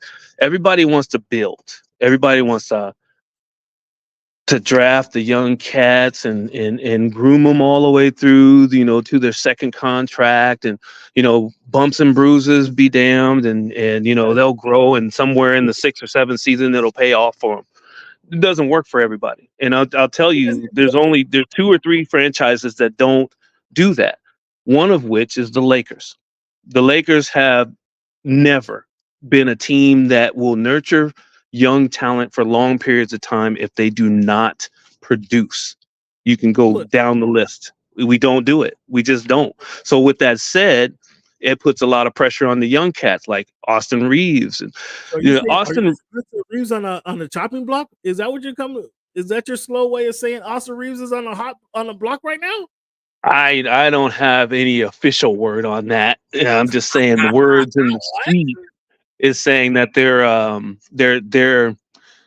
they will get rid of Austin if they get the right deal, and it's going to have to be a big one. It's not going to be anything like last season where it was like, we got Jared Vanderbilt and a few other cats. It's not going to be like that. It's going to be a big one with 3 teams involved if we're going to get rid of him. I don't think they are. I think they're still looking at D'Lo. I really do. I think they're trying to get Murray, or they're trying to get Finney Smith from Dallas. Finney Smith's in Brooklyn, right? He's in Brooklyn now. Oh, the other guy they just traded. He played for the Nuggets last year. Bruce. I hadn't heard that one. Yeah, they're trying to get him. They're trying to get him too, but I don't think they're going to get him because they're asking too much for him. He's not a shooter. That's not going to help them. We don't need a shooter. We need for the people getting beat off of defense. No. We're getting beat off the dribble, but for D'Lo and AR. AR in the last, if you're looking at the last 10 games, everyone, especially late in games, are targeting him. They are going screen switches, and that's where you have like Vanderbilt and Prince and Cam over helping because AR is getting beat. Like he's not getting the charge calls anymore. They're going at his weaknesses, which is his lateral quickness, and that's what's happening to our guards. Now our guards, just like anything else, you would think they, wide open shooters, they would be able to make a lot more of their shots, but we're not the Suns. We're not even Dallas, right? We're really shaky when it comes. LeBron James is leading in 3-point percentage before the last 2 games. So something's wrong with that. But that's where I don't think getting rid of Austin Reeves doesn't solve any problems because he's number one. He's if you're going to get rid of D'Lo, he then becomes your next best ball handler. Although he's not a shot creator, he can create a shot. AR. Yeah, he can create a shot and get some buckets up. I think getting rid of him would be the bad move. If you got D'Lo and Hachimura, although I think that would be a bad look to get rid of Hachimura and D'Lo. You got to keep Rui. Rui's been hurt, so that's why he hasn't been playing well. The best move I've heard would be to go get the other guard that you guys shouldn't have got rid of a couple years ago. Why am I having? Oh yeah. Dennis, I like Dennis too. The only problem. Chicago. You mean Caruso? Caruso, and Caruso and your boy. Bring your boy home. And Drummond. Rosen. DeMar. Oh, DeRozan. Yeah. No, DeRozan. He's his salary is too much. They don't want to keep him. They don't want to take on more salary. The Lakers are. This is his. This is his final year. Yeah, and he's in his contract expired. It's not. Yeah, but it's not a guarantee we're going to retain him, though. I know he wants to be in LA, but it doesn't mean that we're going to be able to offer him anything that will make him stay. Once he's your player, then you can offer him. You can go over the salary. Well, no, if his contract expires, we can offer him whatever we want, but we probably won't offer him what he's worth. We won't. That's your fault. It's the salary cap's fault too. They don't like to go into the luxury tax. They're not Golden State that's going to be hitting $500 million, retaining all 3 of their dynasty players. They're going to be at $500 million over the cap in luxury tax. But they're printing money with the Chase Center. That's what I'm saying. Why ain't the Lakers doing it? They're the franchise of It's not the same. It's not the same. They're gonna have the home all to themselves now. They can The bring Buss family.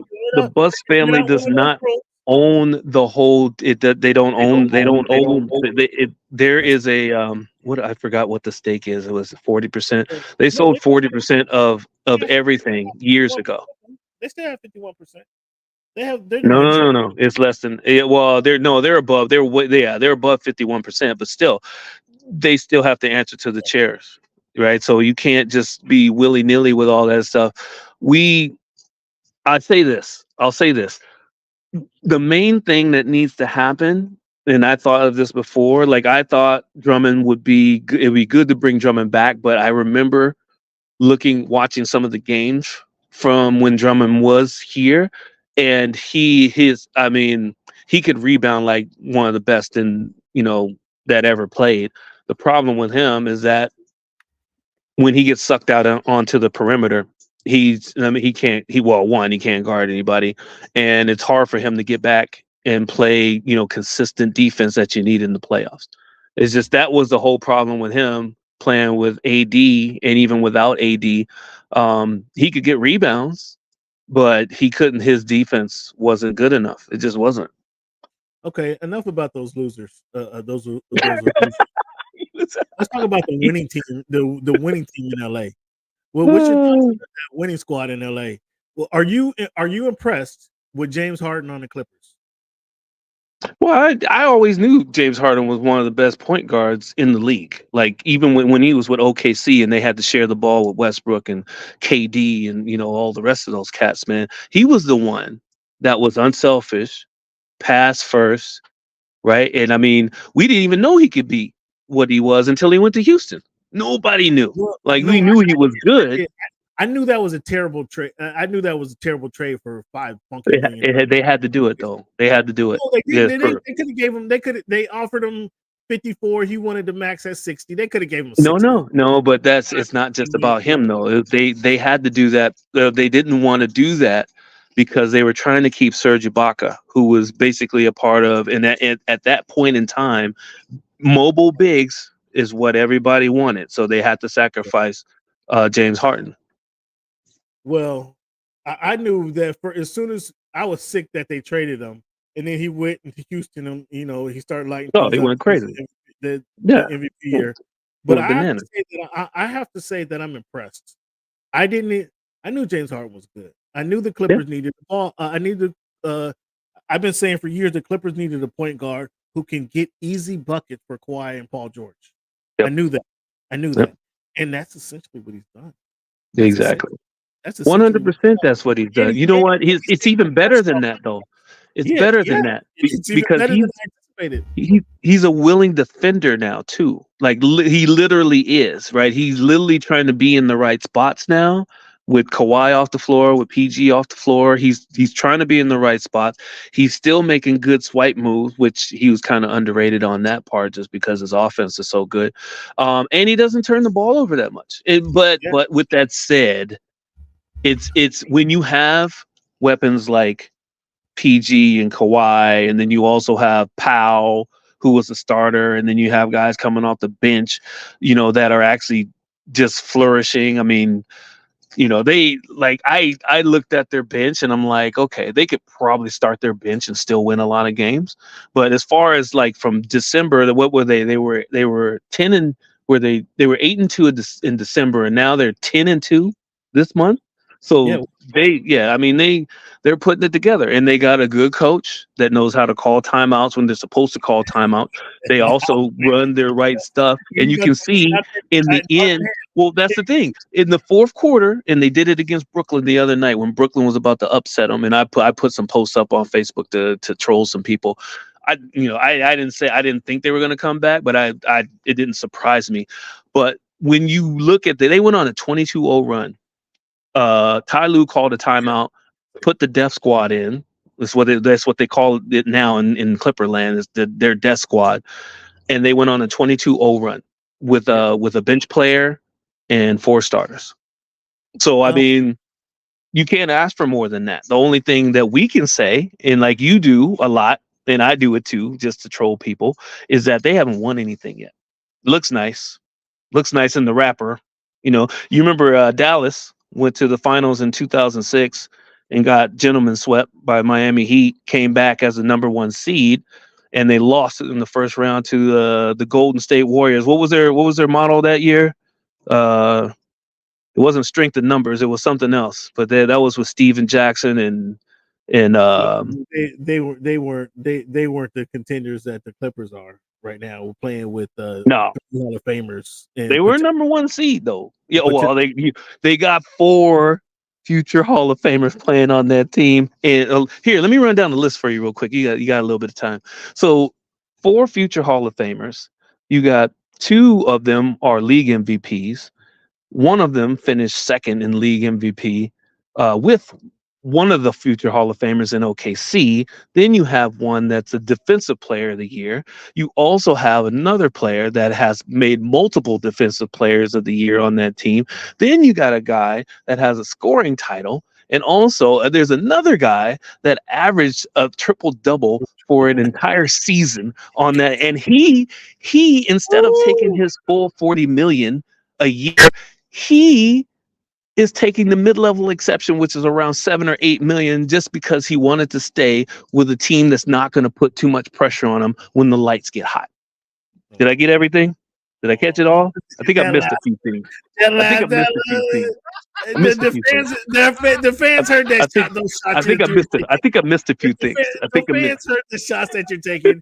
Hey, I'm just saying, dog. I mean, you know what? If the guy wants to go to work, if he wants to go to work where he can be comfortable and he can be in a comfortable surrounding and a comfortable setting, don't be too hard on that guy.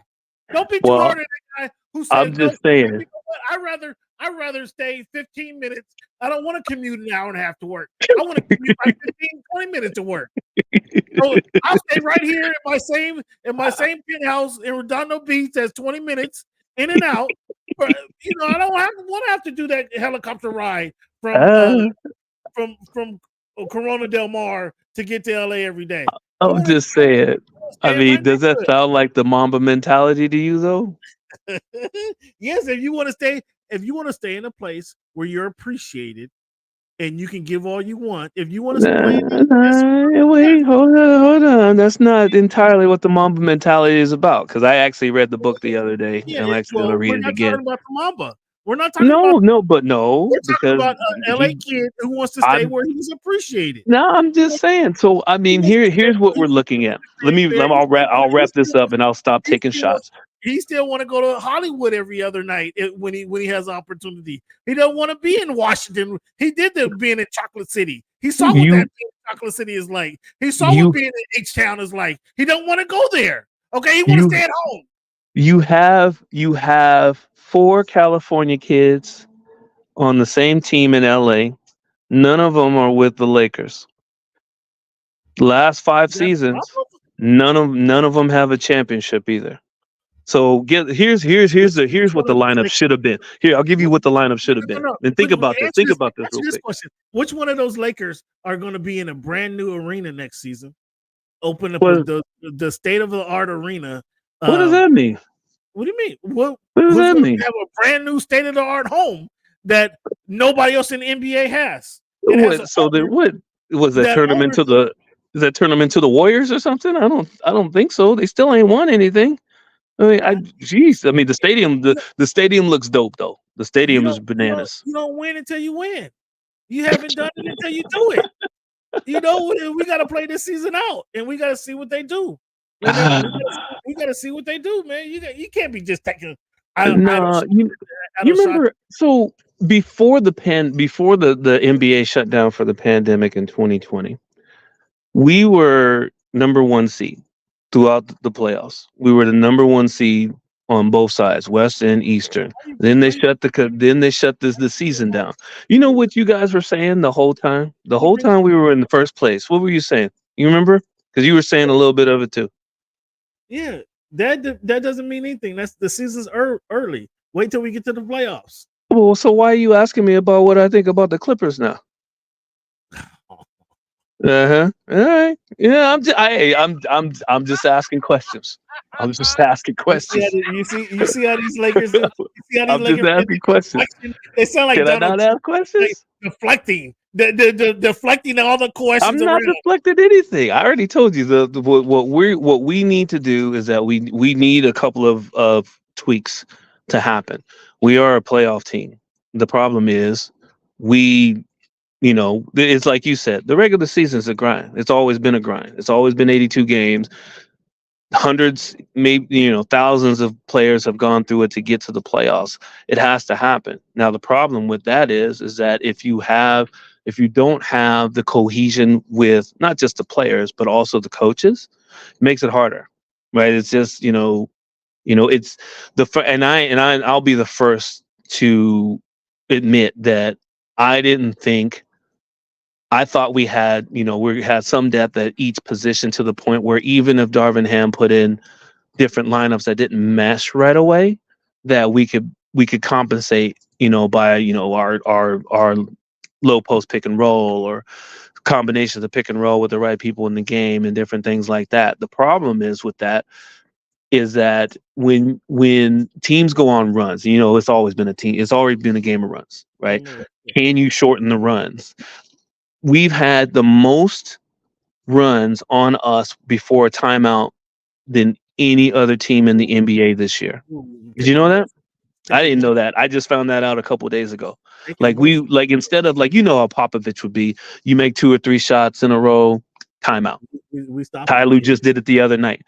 Timeout.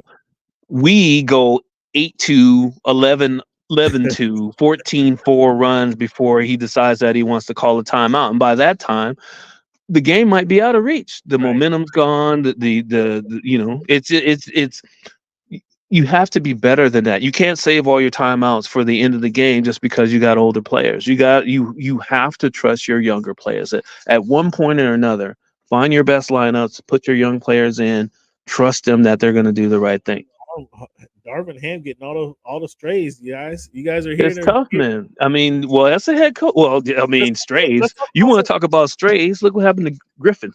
Well, that's what look what happened to Griffin. That's what I was going to bring up. You talk about strays.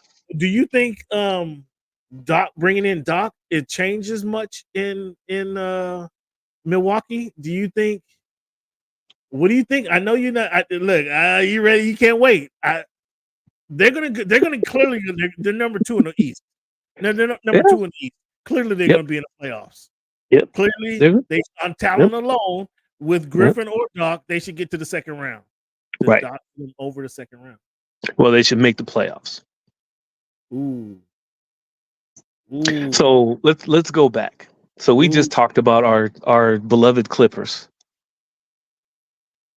Doc Rivers, outside of Boston, made the playoffs a number of different times. He's coached a lot of players, superstars and future Hall of Famers.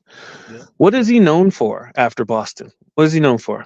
Getting knocked out early. Epic collapses. Collapses. Okay, Clint. So let's hold on to that thought right there. Let's hold on to that right there. Sure. You brought up the bubble. When the Clippers were number 3 at worst, going into chasing Lakers down. I think they were. Was it 3 or 4? Yeah, I think they were 3. Before the season started. Before the season restarted in Orlando in the bubble. Mm-hmm. Now we know you've heard from different people say, for whatever reason, you can put it on competitive spirit, you can put it on the headspace. For whatever reason, the guys didn't want to be there for Don't do it. Don't do it to them. I'm telling you, Cam, don't do that to them. This is bad for them. You bringing this up is really bad for all of those players that were on that team. Here's what I'm saying though. This situation is different. There's no bubble to contend with, and for those players who maybe not wanted to be in Orlando, they didn't want to be hanging out with Mickey Mouse for 90 days or couldn't stand it. That was. Do you blame the players or the coach for that situation? Well, who? Because Tyler was the coach? Yes, he was the coach. Yeah. No, he was no. Doc Rivers was the head coach. Ty Lue was on the bench. Doc was the head Oh, coach. was he on the bench? Oh, that yeah. Oh, so Ty yeah. was on the You're bench. right. You're right. You're Ty right. was You're on the right. You're bench. right. But Doc was the head coach, and the guys again. We know the stories, but Yep. it comes out now that the guys really didn't want to be there, Right. and that's where I give LeBron credit. That's why I credit LeBron. I think that was his best job of leadership I've seen in his career, is to keep the guys focused on getting this with guys, however long it takes, 90 days, 100 days. Let's stay focused and play basketball. All we got to do is play basketball. We can play video games, we can play card games, we can go to the pool. Let's take for 90 days, guys. Let's tune everything out, and let's go get this job done. I credit that was fantastic, because while everybody else is frustrated, oh, we can't bring people in, we can't have visitors, or the wives and the children can't come. There's stories behind that too. They got some behind the scenes stories about that. That wasn't exactly the case. I probably have to talk. I gotta talk to you about this offline. I can't really tell this to the people right now. Yeah, there was some things going on. I understand there were some visitors, maybe not the amount of visitors that they wanted there, but there were still some visitors that came through. There was there might have been a few more cooks that Disney hired than probably was on the books before the pandemic started. You know what I'm saying? A few more nurses or housekeepers than was on the books when the pandemic started, or when that's the best way to put it. Yes. Yep. But what I'm saying is, yet and still, LeBron was still able to keep his team focused on playing those games that every Tuesday, Thursday, and Saturday. Versus the rest of the league is, oh, we don't want to be here. Oh, it's tough. Blah blah blah blah. All the excuses that they give. I mean, it shows some. And I understand what you're saying. That mental weakness probably wasn't there. So I credit him. But again, was that the coach or is that the players not being able to get these guys to zero in on what and understand what's at hand? I don't necessarily blame the coach for that. It's kind of what I'm getting at. So that was the latest failure for Doc Rivers, is not getting that was the latest failure, not getting the most out of the Clippers. And I'm saying I don't necessarily blame him for that. Well, it's a combination of both, right? I mean, of course, the coach is the tip of the spear, right? So if the team doesn't do well, it's on the coach. If the team does do well, he's praised, as being a great coach. And Doc Rivers is a really good coach. He really is. I don't want to throw great in there. I know he's a champion. He went to two finals, but he's a really good coach. What you're looking at, you have to look at the leadership of that team too. So with Kawhi leading by example, who are the leaders on the Clippers at that time? Kawhi's not a leader. That's been established. Well, by example, he leads, but he's not verbal. But by proxy, he's a leader. Right. Exactly. But he's not a leader. That's been part of their problem. He's not a leader. Paul George. Well, that was part of it too, right? He's not a verbal leader. He goes by actions. But then you have your leaders would then be Paul George, who he hasn't accomplished much of anything. Paul George is deep into the playoffs. Then you had Lemon Pepper Lou. Lemon Pepper Lou. Hey, and you know this more than I do. That whole team followed Lou Williams wherever he went, because he was the dude that led that team. He was more or less the heart and soul of that team when it came to just getting people together, but also on the court. Like when you needed a bucket or you needed a big play, they would go to Lou. They went to Lou a lot, and people don't realize that. Lou quietly was he didn't have the same reference, but he was very similar. He was Allen Iverson-esque, right, for that generation. Yeah. Oddly, Lou did play with Allen Iverson too, but he did. Yeah. He was that. You need a bucket, let's go to Lou. Lou's gonna get you a bucket anytime. Exactly. Anytime you need a bucket. Who can get you a bucket? The 6 man of the what he won 3 6 man of the year awards. Who can get you a bucket? I think it was 2. I don't know, it was 3. I think I got no, Jamal got 3. Yeah, Crawford has 3. but he had that same reference similar to Allen Iverson. So yes, guys looked up to him, and then when he's not, if his heart's not in it, But that's the thing. Well, there you go. There you go, right there. I mean, you got to give Denver some credit too, when they actually drew up the lineups and the fourth quarter comebacks and the leads that they actually put up, on the Clippers. Those were actually strategic, and they actually went after certain players to make them produce. Paul George was one of them. Like, as long as you can double Kawhi and get back to Paul George and put a hand in his face, is he going to go 8 for 12 from the field, or is he going to go 3 for 17 from the field? Now, Paul George has gotten over any shooting slump he's been over. Paul George doesn't mind putting the ball up. Paul, whether schematic or not, Paul does not mind getting his shots up, boy. No, exactly. But watching him play. Go back and look at the stats on that, man, and you can see it. Like, throughout, especially going into the third and fourth quarters of those games, he shot terribly. Like, and they were shots that you and I would take back, when we were back in high school, just because we were open and we could shoot them, right? No rebounders, right? And no, you know what I mean? I'm right, man, and that's the thing. That's he didn't. Yeah, one on 3. Those, and that's what killed him. That's what killed him, dog. I mean, I went back and looked at a few of those guys. I watched Game 5 just to find out. I wanted to find out what had happened and where the turning points were. But the Clippers were sleepwalking. They were sleepwalking. It was more mental. It was more mental. Yeah. Their demise was more mental. Yes, you give Nuggets credit for actually winning the games. Yes, that is more, honestly, like, the coach can do so much. Once you get your death lineup out there and the death lineup doesn't kill, that's on the players at that point, right? I mean, and I know Kawhi doesn't. Kawhi's always trying to win. He's going to do whatever it takes to win. The problem is that I'm trying not to throw shots, but I have to. So Kawhi would not go to the Clippers unless they went out and got Paul George and got rid of SGA and gave up all those draft picks for Paul George. He went up. Got in. That's because Paul was ready now. But I mean, the Clippers. Right. Looking at it now, do you do that? Do you make that move again? Or do you say Kawhi? Well, hindsight, you don't get rid of SGA. Maybe you get rid of the draft picks because they gave him like 3 or 4 of them.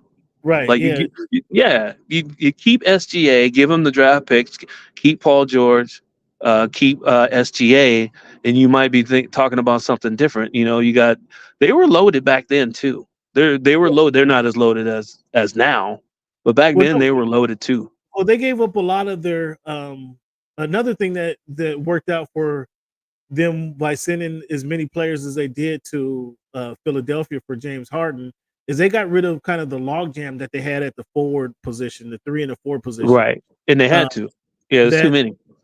I mean, but that benefited them. That benefited them. Yeah. Now they have, though they have less players, they have players that are actually able to play. The only guys over there is pouting is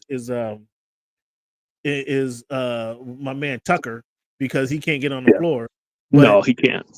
But he will. He will in the playoffs. I guarantee it. The playoffs, he'll get on. I think they'll trade him before then. I think they'll trade him. Well, he has no value, right? I mean, he's affordable too.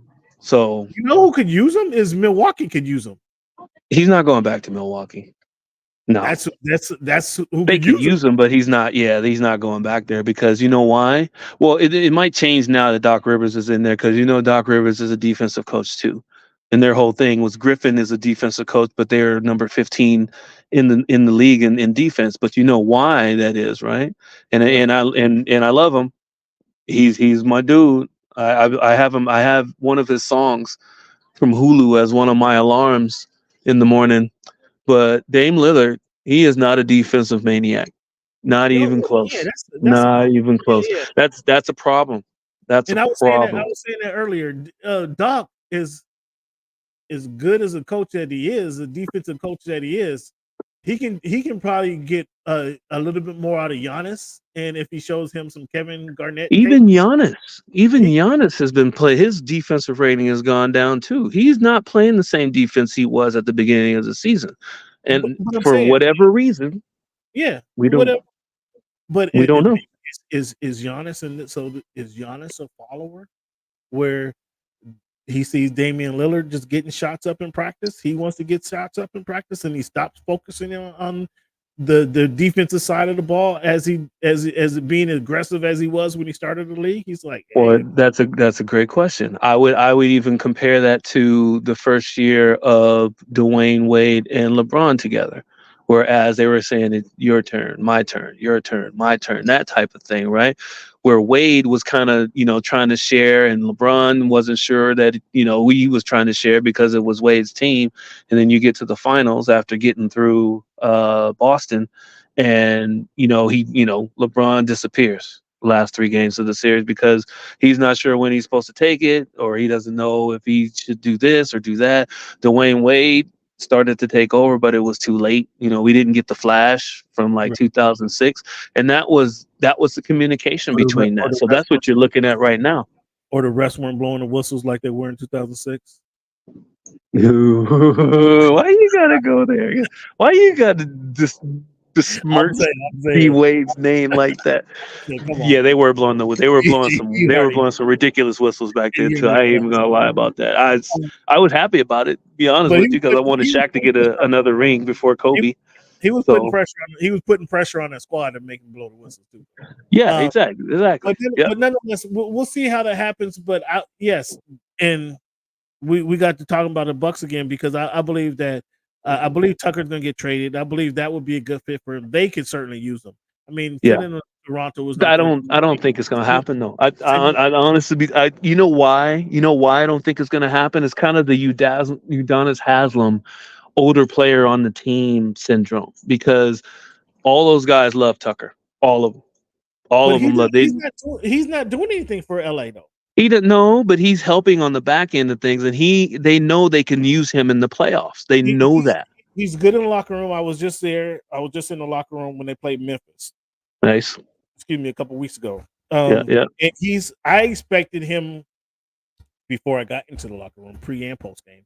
I expected him to be in the corner, not talking to anybody, because my understanding or my intel is that he's frustrated with his role on the team. But see, that's him. That's who Tucker is, right? He wants to play. He wants to make. He wants to contribute, right? Yeah. But he's not. He doesn't have a role, and so I expected. That's what I'm saying. I expected him to be in the corner, not really associating with anybody. Nonetheless, he had jokes for everybody in the room. You know what I'm saying? He had jokes. He's a good locker room dude. Hey man, hold on. When you're winning, steaks taste better. The wine tastes better. As you mentioned, you also contribute. You also want to be a contributing factor in those wins too. But he will be though. That's the whole thing. He honestly, he's a competitor, just like all most of the NBA players in the league are a competitor. They want to contribute, but if you push come to shove, if you really sit down and talk to him, because I just saw a clip with him and Andre Iguodala talking about how much he's not playing. Like, right, he's just dude. I got in the game for like a minute the other game, and but you know what though, that minute that I played my ass off, right? Yeah. And that's who he is. He's not even getting that garbage time run though. They'll need him though. They're going to need him in the playoffs because he's going to spell Kawhi. He's also going to spell Paul George. We'll see. I don't know that he's going to be there. But one thing I didn't mention about the addition of James Harden is James Harden has Ivica Zubac was always solid. He's made Zubac look super solid. Why? He's keeping it simple. He's keeping it simple, right? Zubac doesn't have to do anything. He can set the screen, roll for the lob, sit in the short corner, wait for the drives. If they double James Harden, James is going to dish it. He's going to go in for layups. And then on top of that, he is in the right position when they take threes, like when James Harden takes that step back three. crashing the offensive boards at 7 feet tall when people aren't blocking you out, it's a lot easier to get those offensive rebounds. Sure. It's just simple stuff. That's working for Zubac, Daniel Tice, and Mason Plumlee. That's and those like they have all the pieces, bro. They have all the pieces. Yeah, Tice was a good pickup too for them. Plumlee's Plumlee's weird because he's still a good athlete for his age, right? At the center position, he's never had the skills, but he can still jump. He's still strong as hell too, right? He can rebound. He can get you some block shots. He can be a force down low. He's not he's not going to go off for 20. He's not going to. Well, Tice wasn't Tice. Tice was in the NBA Finals not too long ago, right? With Boston. Yeah. So he's familiar with kind of that team. They got a good squad. Give me your thoughts on the Timberwolves. Your boy Karl Anthony Towns scored 60 points in a loss. I mentioned this earlier. Karl Anthony Towns has no impact on winning. He has no impact on winning. You know why? I don't know because he's not a winning player. It's two simple things. It's two simple things. One, I'm not going to say I have any vibe on this. I'm just watching the games and listening to him after and before games. Even though he went to Kentucky, I still don't think he knows what it takes to win. I don't think there's a. Thank you for saying. There's an it. There's you can spell that. And honestly, he is a below average athlete for his size in the NBA. Like he really can't guard people consistently for being a superstar, and he does try on defense, but he's limited by his athleticism. Right. The other part of it is, I don't know, like his team will, give him dap and slap him on the back and different things like that.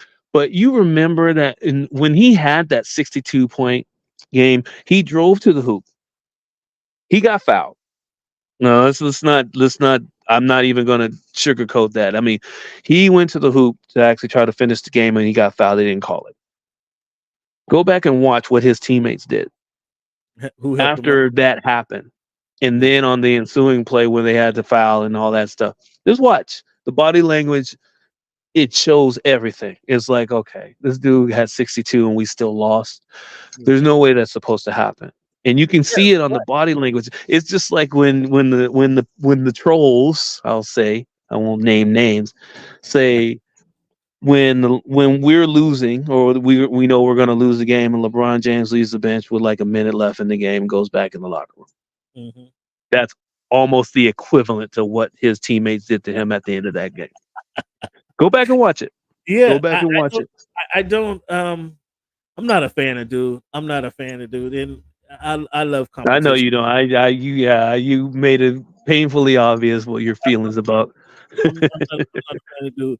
However, he's not terrible though. But I hear what you're saying. He does not have an impact in winning. How can you score 60 points and your team lose? You don't have an impact. That shows that's because he's not stopping anybody. He's not stopping anybody. Even if you got in the way, even if he scored 62 points, and let's say he fouled out in the middle of the fourth quarter. Right. You know what that says? At least he's making an effort. Exactly. Right. He's saving himself. He saves himself a lot in games, and it drives me crazy. But I don't say much about it just because I'm like, we got a couple of 206ers that have been on that team. One is still, I think McDaniel's still on the team, so I root for him. I root for them to do okay. But so speaking of that, what up, big dog? Jump online, Thomas Pavy. Jump online. Let's on the hoop right now. Yeah. Speaking of 206, where would it be if the Atlanta? I was saying when Atlanta traded for, they gave him a lot for DeJounte Murray, and to be less than a year later, or it's probably about a year later, to be considering getting rid of him. Quinn Snyder, what are you doing? Like, I need to go check Quinn out and see where your headspace is, because I truly believe that Murray is a better guard than Trae Young. He's not the scorer that Trae Young is, but he does more things better than Trae Young. Therefore, Yeah. I would keep Murray over Trae Young. Why No. is he on the blocks? You know why? Well, one of the main things is Trae Young's always going to put butts in the seats. That's one of the main things that you'll get from the ownership from Atlanta Hawks. They've always been like that. They no, I know, but even back in the Dominique Wilkins days, where they had these big guys and they had a good team, but they couldn't get over the hump, but they wouldn't trade the right people so that they could get the you know why? Because Dominique Wilkins, Willis was his dude. Roundtree, even him, he couldn't even move. He wanted to keep him too. There's a lot of players that he wanted to keep. Ownership and management said, okay, long as they keep coming to watch us play, and now you have Dominique Wilkins and we got a new regime. We got a new regime now. no, I get, but it's the same formula though. It's the same formula. You can't get rid of Trae because one of the things is even though Baby Boy can score. We all know he can score. The problem is that he's but his defense has dropped way off from when he left the Spurs. And one of the reasons is because he started out with Kawhi, and Kawhi is the one that told him, "Hey, you want to get time, you got to play defense. Get out there and play some defense." Whereas even when somebody's not scoring, guess what? Coach is going to put you in because you're playing defense. Right, and he actually, I think, what did he make an all defensive team? Was he second team or I can't remember. He was close or whatever the case may be. But when he got to Atlanta, they needed to score. Right, he was playing defense, but you got who's the other shooter? Not besides Trae, the dude that comes off the bench now. Why am I forgetting his name? No. The European dude. Yeah. Why am I forgetting his name? But you know what I'm talking about. But that's what I'm saying. Now, the one dude, Johnson, I like him. Like he's kind of shaky, but he's solid. He's gonna be solid. He's young. Exactly. He's young, so he's gonna be good. But you can't. If you get rid of Trae, you may get. It depends on what you're gonna get back and who your playing partner is gonna be with when it comes to the trades. You can get a lot from Trae. Like, and I had to talk to somebody about this the other day. If you think somebody tried to do some stupid trade with Baby Boy and somebody else, but Rudy Gobert got a king's ransom for the Utah Jazz. You think that anyone is going to give you that type of haul for Trae Young, even if they needed a point guard? Probably not. Trae Young has better trade value than Murray. Yes, I agree with that, and that's only because it's a 3-point. Guys are enamored with a 3-point shooter. Yeah. But if you have him in a lock, if you have those two guys on the team, you should be able to see. I don't know what Murray's like as a teammate. That I don't know, but I know on the floor he's doing more for your team and he's assisting more than Trae Young. He's feisty, right? I mean, he's always going to have fire.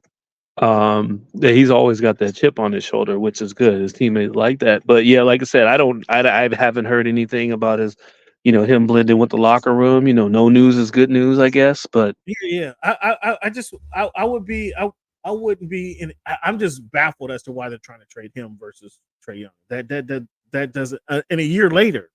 Like, I know.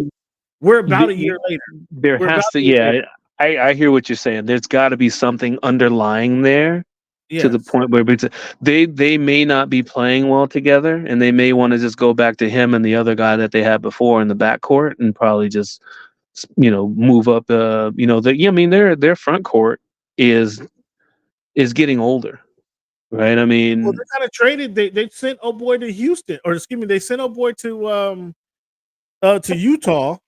I don't know why they did. Why did they do that? I don't understand. I thought they were gonna.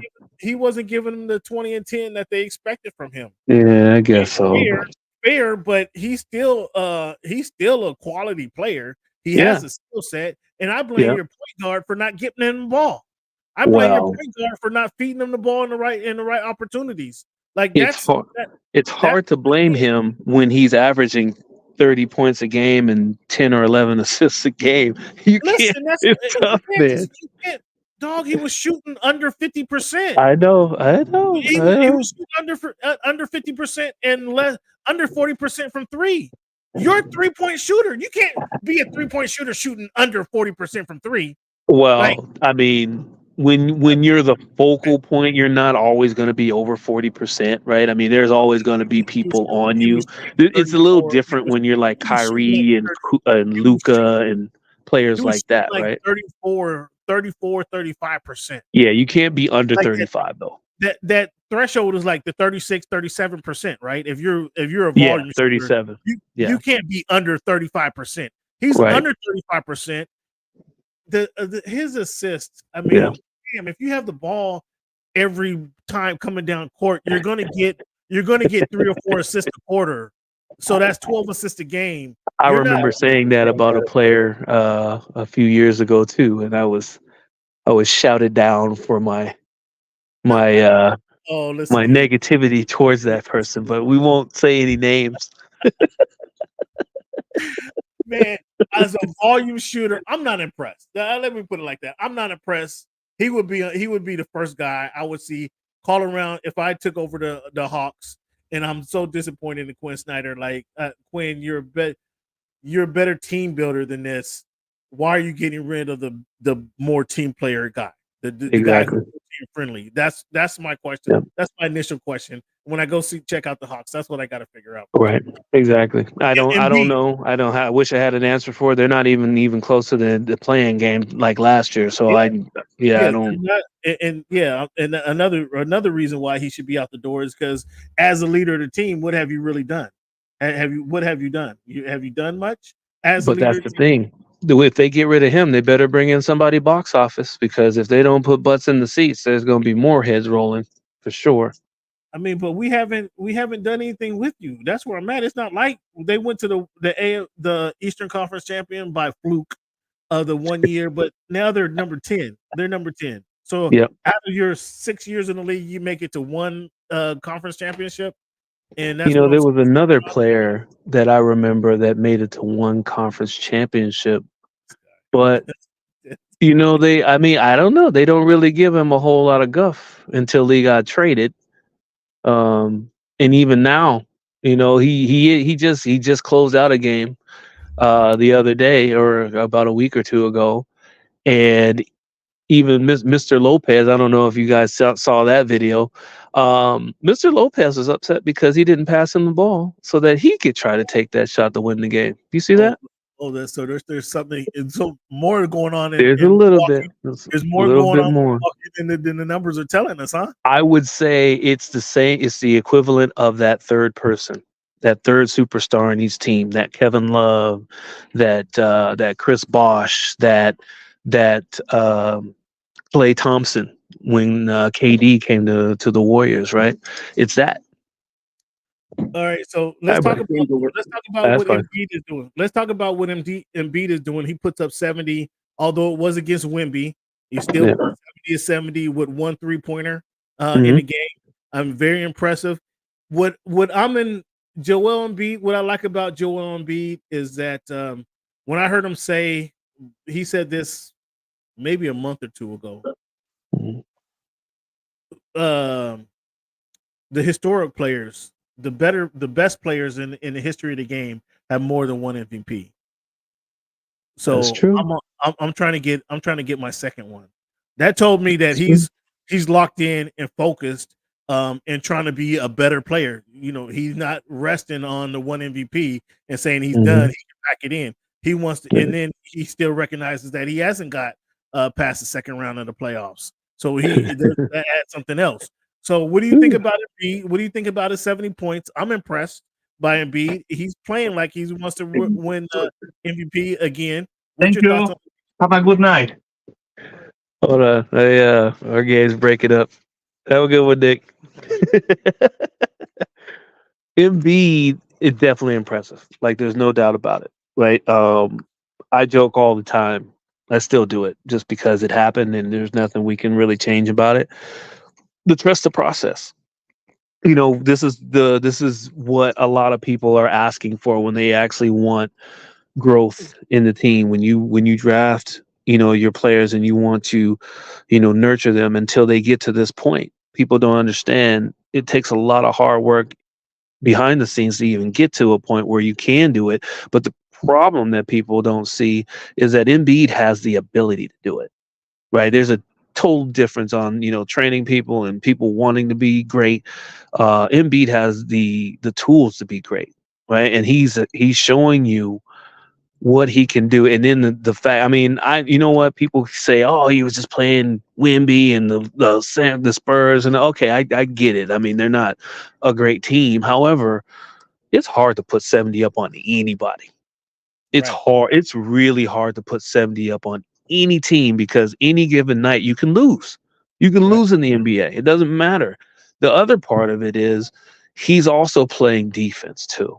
And this is the one thing when he dismantled Joker in their last meeting, he made it look like it was child's play. And we know Joker's not the best defender, but Embiid basically told you, he basically said, no, this guy cannot guard me ever. The last three meetings between those three, Embiid just murdered that dude. It's not even close. I hate saying that, but I watched those games. It wasn't even close. Embiid just went to work on him from start to finish. With that said, he's missed 10 games already this year. So he can't miss. If he misses 8 games, he is out of the MVP running. So if he gets hurt, if he twists an ankle, if he has a thigh bruise, if he has I'm knocking on wood right now, wherever I can knock on wood. If he gets any knick-knack that's going to keep him out for a week and a half, MVP's gone. Do you like that ruling? I do and I don't. So if if he plays 64 games, he has to play 65 games. Right. I'm just saying, if he plays 64 games and continues on this pace, do you think they really keep the MVP from him? Yeah, MVP will be taken from him, and then they will change the rules next year. Change it back to make it 60. You know what it is, right? Because even right now, it was the fact like last year. You remember them when they get, you can have one coach's challenge. Even if you won the coach's challenge, you didn't get another one. Right. They were talking about adding that to the playoffs last year. Whereas if you won your first coaching challenge, you would get a second one. But the commissioner kiboshed it because it's like he's doing this on the president. We don't change rules in the middle of the season. That's what all the rules committee's for in the summer and all that stuff. I know it's corny, but they know that something needed to be changed. I'll give him credit. I'll give the commissioner's office credit because they are making changes when they see that people want things to change. I'll give them credit for that. But yeah, as far as that goes, the only thing that's going to stop Embiid is if he doesn't play those 65 games. So before he hit the 70, he had 30 and 10 for 16 straight games. Yeah. Like that's balling. Yeah. That's balling. That's big time balling. I like that. I like that move for him. What do you think about Terry Rozier going to the Heat for Kyle Lowry and the 27th first round pick? Like, clearly it gives them another score. I mean, Terry can play some defense, not like he could in Boston, but I don't know if that moves the needle. To be honest with you, I don't know where that moves the needle. He just adds more scoring. Like if Tyler Hero goes down or Butler goes down again. Yeah, he's better than Lowry. Any way you look at it, he's of course. But I mean, how much better than Lowry? Right? His defense. I'll tell the truth. His team defense isn't better than Lowry's. Lowry plays some really good team defense. He's always in the right spot. He's always poking balls. He's always going after rebounds. He just has a knack to go get the ball. Yeah, because he wasn't playing the game on athleticism. I know they could get the instructions. He didn't play the game on athleticism. He had to be I'll contact you about that. Exactly. So, all right. Yeah. Thank you for tuning in, man. Thank you for joining us. Thank you for filling in. We appreciate you guys. All right, man. I'll hit you next week. Let us know Keep where me posted. Let the fans know where they can find you. MJ Lover 23 on everything. Thank you, big dog. Thank you. Appreciate you. No problem. All right. There you go. You got Mr. Clint Lomax to bring you guys some hoop conversation. So we filling in, even though my man Clint or even my man Cleavon is not available this week, we still filling in the best we can, fans. So tune in and let me know what you guys' thoughts on the Kyle Lowry move. Kyle Lowry being traded to the Carolina for Terry Rozier, and how that impacts Miami Heat. I think that was a good move for the Heat because obviously Terry Rozier has more impact on the game than Kyle Lowry right now. So that was good.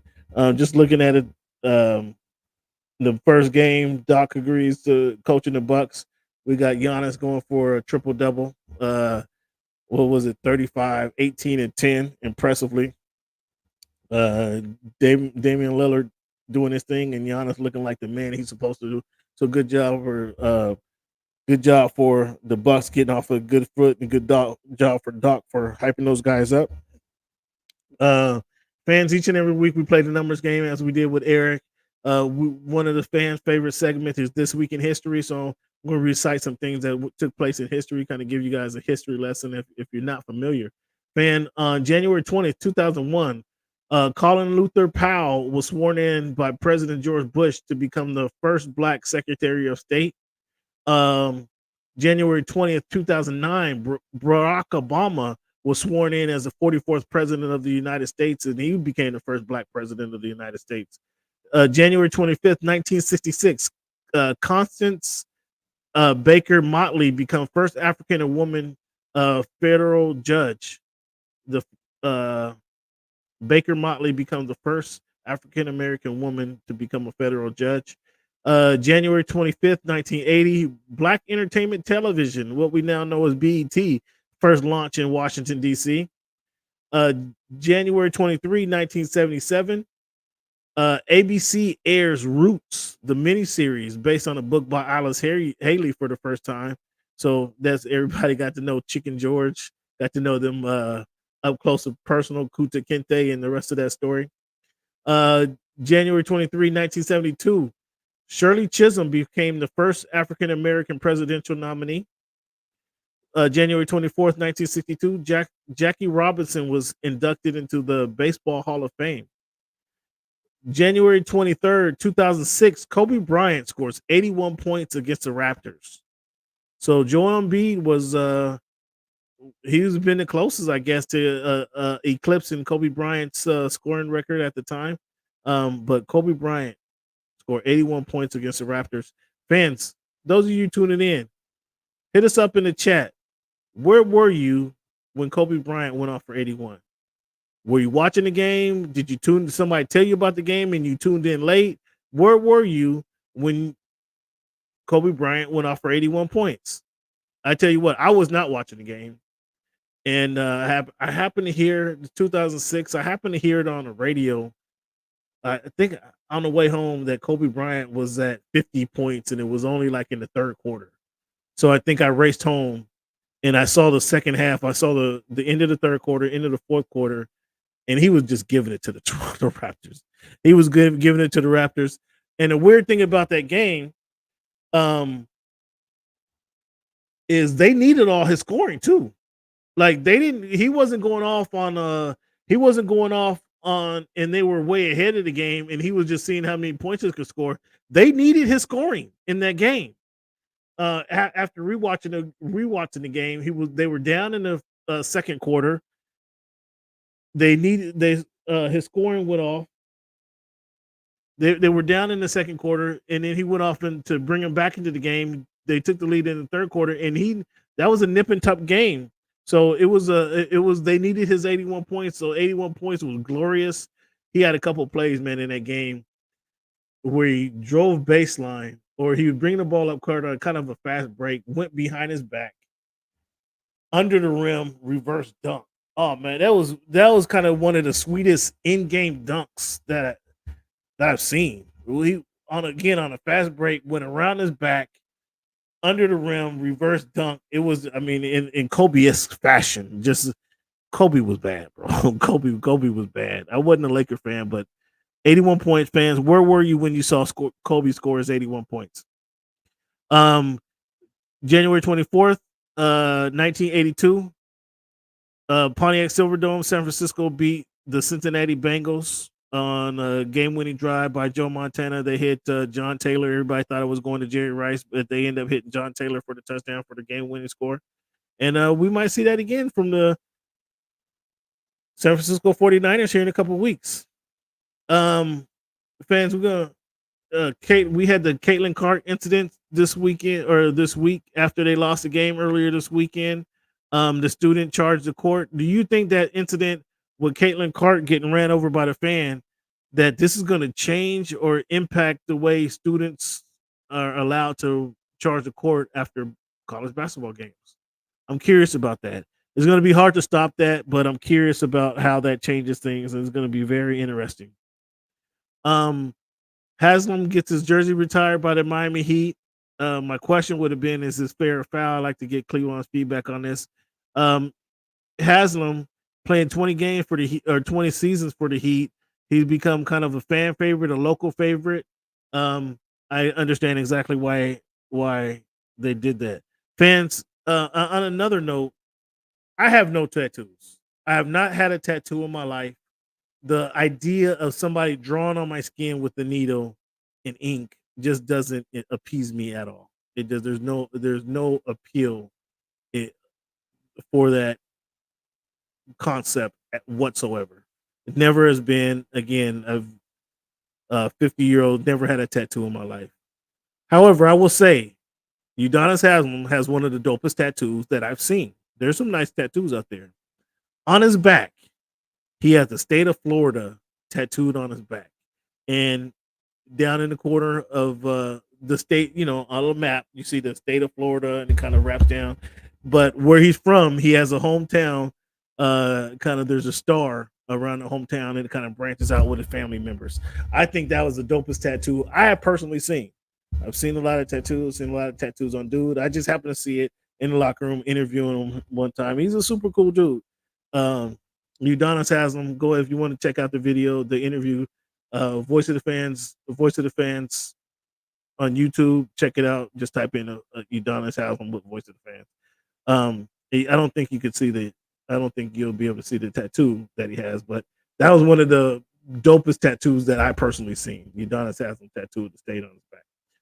Tara Vanderveer, she eclipses Mike Krzyzewski with 1,203 basketball games that she's won.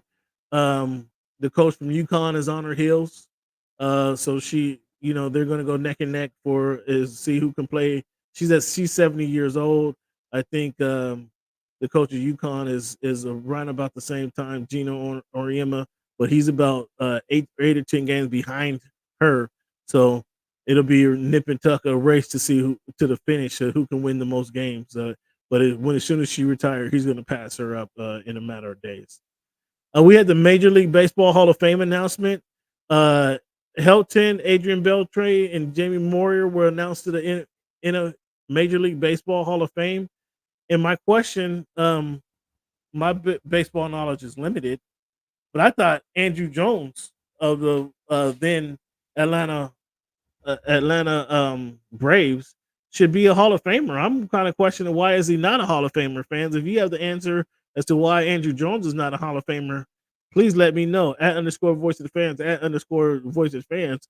Why Andrew Jones is not a Hall of Famer is beyond me. Gary Sheffield in the being in the Hall of Fame. Apparently this was his last run at it, because in Baseball Hall of Fame, you kind of get 5 to 6 years when you can be on the ballot before you have to get voted in by the old timers committee. Alex Rodriguez didn't make the ballot. Probably both of those reasons are similar because of their rumors of them being involved with steroids or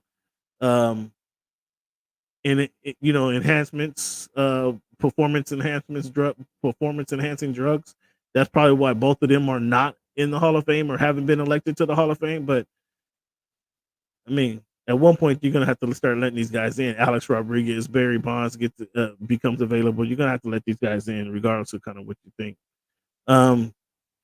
Another thing, guys, a question for the group here. How much college basketball are you watching, men or women? Are you watching at this point? Or does everybody wait till March Madness to start watching college basketball? And so really nobody has an understanding of who to be voting for, and the picks are really just guesses, educated guesses. That would be my question for the group. How much college basketball are you watching? Again, hit us up at _ voice of the fans on Twitter, at _ voice of the fans on Twitter to be a part of the show. Again, want to thank the guys who joined me today. Want to give a big round of applause to Eric Williams of Fox Sports. Again, Eric D. Williams on Twitter. Hit Eric up. MJ Lover, Clint for talking hoop with me. And I give you guys a round of applause for sticking. Give yourselves a round of applause for sticking with the show.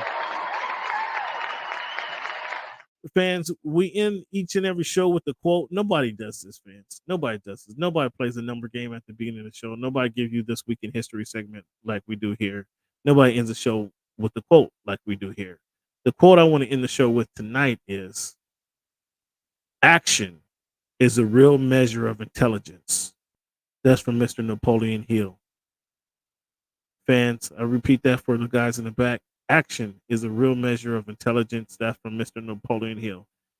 Fans, if there's a dream or something that you want to accomplish, you can do all the planning you want to do in the world. You can do all the discussions about what you want to do and all the thinking and machinations. But if you're not taking action, you're not really doing anything.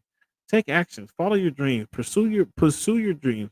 Those are your dreams. Nobody's holding you back from achieving your dreams but you. So take action on what you want to do. Take action on what you want to get done. Again, from Mr. Napoleon Hill, action is a real measure of intelligence. Fan, again, I want to thank you guys for being a part of the show. Give yourself a round of applause for being a part of the show, hanging with us this long. Check us out at voiceofthefans.org.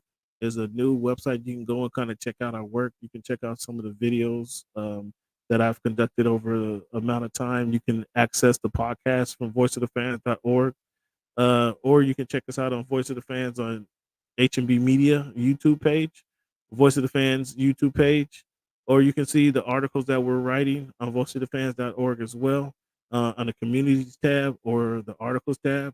And give us your feedback. Let us know what you think. You can reach out to subscribe to our monthly mailer. Check us out, voiceofthefans.org, voiceofthefans.org, to follow what we're doing, the content that we're putting out there.